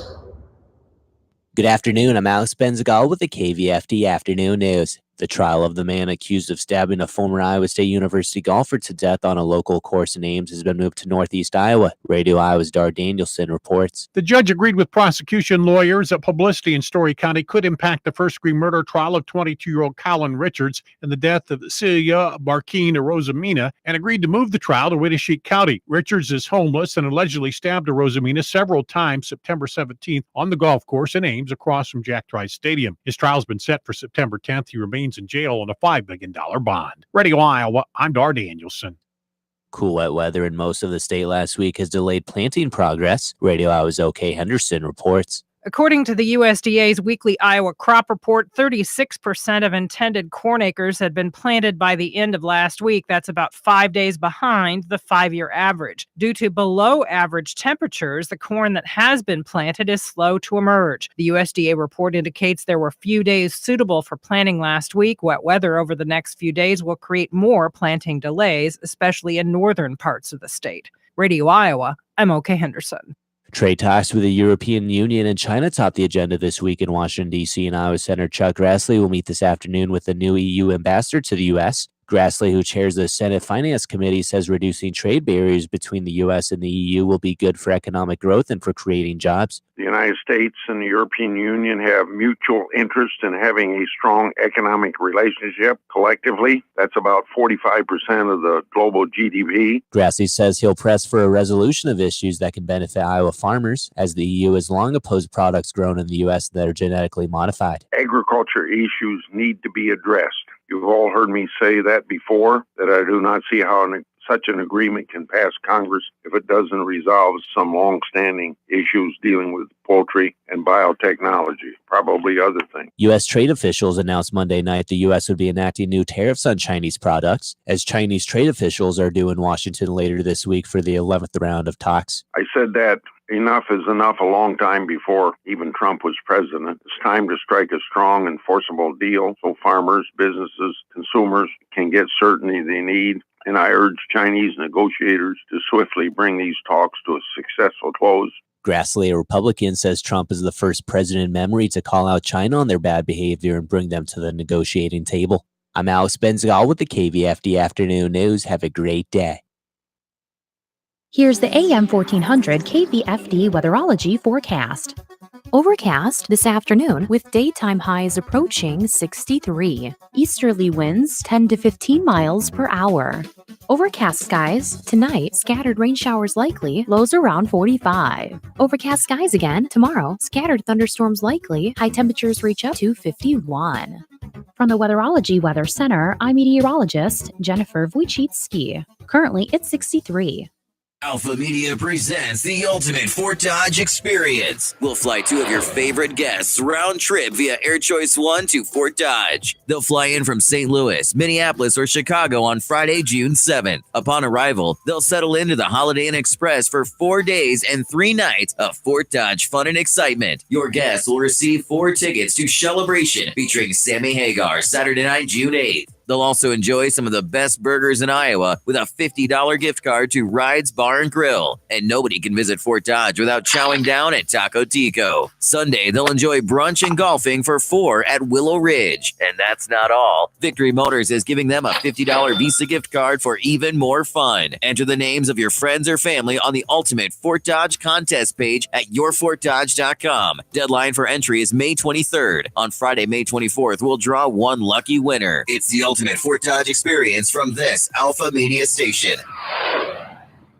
Ride the bus with the Dart and Midas transits. Midas is going your way. If you live in Hamilton, Pocahontas, Calhoun, or Humboldt counties and want to go somewhere special, Midas will take you there. Need to get to the theater, the hair salon, the doctor, the grocery store? Midas will take you there. Just call 800 Bus Ride. Call now and Midas will take you there in Hamilton, Pocahontas, Calhoun, or Humboldt County. Midas, your connection to Jefferson Lines. Our job here's getting you there. Ride the bus. Connect to this radio station from all across the country. Take us to the gym, shopping. How about a road trip? Listen to us now on the free iHeartRadio app. You'll never miss a moment with your favorite radio station. Download the free iHeartRadio app and search for this station so we can go wherever you want us to. Michael Devine, the Doctor of Truth. Does anyone have anything they'd like to confess? That AM 1400 KVFD.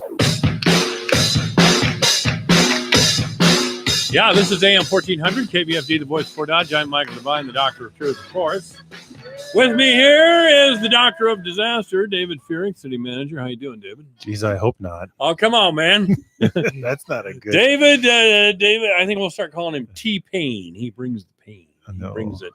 Now you're a mellow guy. Very mellow. Yeah. Very mellow. Well, I heard Illinois legalized marijuana for recreational use. Did they really? Yeah. When? So, like this last session? Yeah, this last session, I believe they did. And the governor's a Democrat now, totally liberal dude, and he signed it. And so next time you go home, you can get high. You and your dad can sit home and, do a doob, and there you go. That's very interesting. No, I won't. But, it's an odd thing to do with your father, isn't it? Yeah. I've heard of people actually do that with their parents. They go, "You do what?"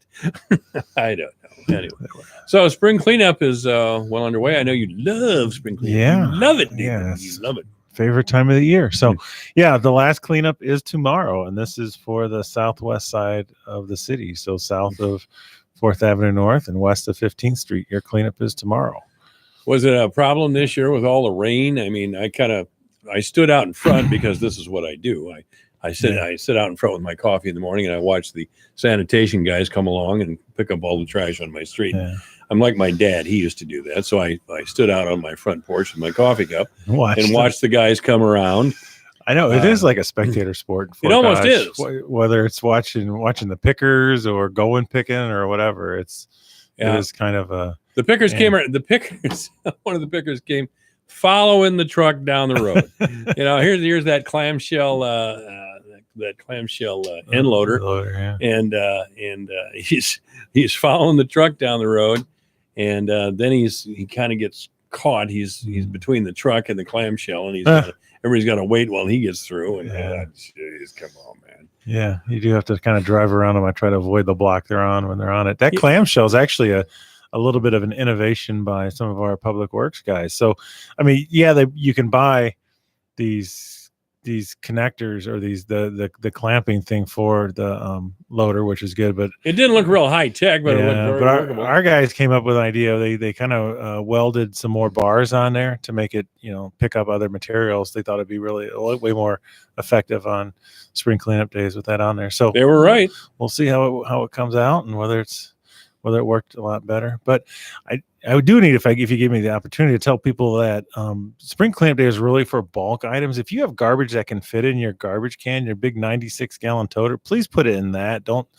set just small bags at the curb. And we're getting reports of people setting like recyclable goods, like a bunch of cardboard at the curb. That can go again in a toter that can go to our drop-off site. We can recycle all that stuff. So really just focus on the bulk items that you can't put in your regular garbage can, to put those things on the curb during spring cleanup days.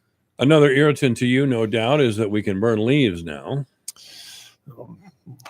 An irritant to me. You're a fun hater, David. You're a great guy, good city administrator, but you're just a fun hater. Anything that people like to do in town, you hate. Well, actually, it was me who established the burn time. You did, because you remember years ago the council used to do me complaining over here. Well, it used to be that the council had to pick a day every fall and then put it on the agenda and approve it. And then a couple of years ago, they said, "Why don't we stop just approving this? Let's just tell the manager he's got to pick, 9 days in the fall and 9 days in the spring to do burning." So that's what I do, and it's usually the end of April, early May, and the spring, which we're in right now, and it's and it's sometime in the fall, usually as the foliage falls off the trees. We don't want to do it too early, and we don't want to do it too late. Try to pick the right time based on the climate. The spring's always hard to pick because it rains a lot, so you try to pick a time, with the weather where it looks like it's going to be decently dry, and it's all hit and miss this time of year. Okay. Well, I was feeling for those guys out there working. Again, it had been raining and it was kind of wet, and some people had put out mattresses and old couches and the whole thing, which is what people do, I understand. But man, they had to be soggy and heavy and difficult to maneuver. And it's supposed to rain tonight. I can understand why the city guys don't like to do this. They don't like it. They don't like it at all. But it's only once a year now. I mean, there could be the possible, if we get really slowed, if the rain's really heavy, we could get slowed down tomorrow. We'll put out a news release if we didn't get to everything. But if it rains really heavy and the landfill can't take it all because it's too wet to drive around out there, or if we have to pull people off because of flooding intakes, we might not get to it all. But there'll be a news announcement if we don't get to it all. So I would everyone should count on us getting to it. Possibility if the weather's that bad, it might slow us down too much. Yeah. The weather's just I've been complaining about it. Well, about 67 years now. Yeah. But the farmers, I have the farm guys on. I had the corn growers on yesterday, and then Steve Peterson with the Farm Bureau today, and the weather is just kind of cramping our style. It is. We had seems like the last 2 or 3 springs have been wet and cool. They have, haven't they? And this this is no exception. It's much cooler than normal, 15 degrees sometimes. Than normal for this time of year. Which I haven't went out mushroom hunting once, and it was too early. Everything was still too cool, so we didn't see anything. And by the time the ground gets warm enough, the foliage is going to be too tall to find mushrooms. Well, I went ahead and put on my cargo shorts anyway. And I was out and about, went to the grocery store today and some things. And I noticed I was the only one without in shorts. Yeah, I was the only one. That's right. But I didn't care. I didn't care. No. David Farrick is our guest. If you have a question or comment, by the way, for the city manager, it's 515-955-1400. 515-955-1400. 1400. That's been the KVFD number, I think, for 50 years. About 50 years. So, yeah, again, if you have a question or comment, 955-1400. What's going on at the city council meeting coming up? Well, yeah, we have a council meeting coming up on the 13th, so it'll be this Monday. And then also, just to make note that our second council meeting is moved up a week to the 20th because the following weekend is Memorial Day, so we don't have a council meeting on Memorial Day. So we're gonna have two back to back, this week and next week, and then we'll be done for May. I don't know. There's nothing I don't think real exciting on the agenda. We're not going to be talking about fireworks or anything crazy like that. But there will be a budget amendment on there. Now, this isn't anything that, just for everyone's sake, it's a kind of a procedural thing you have to do. The state doesn't want you to spend any more money than you actually budgeted. So as we get towards this point of the year, if there are some projects that either got done a little faster, maybe they even got done a little slower, and we're supposed to be done last fiscal year, ended up being done this year, where our expenditures are higher, Jeff has to go do a budget amendment. So you might see some numbers that look a little funky. It's just to be in compliance, really, with the state rules. They don't like it when you miss your budget. And the auditor will ding you, and no finance directors like to be dinged by the auditor. So, yeah, you might see some numbers a little higher and lower here, and it really is just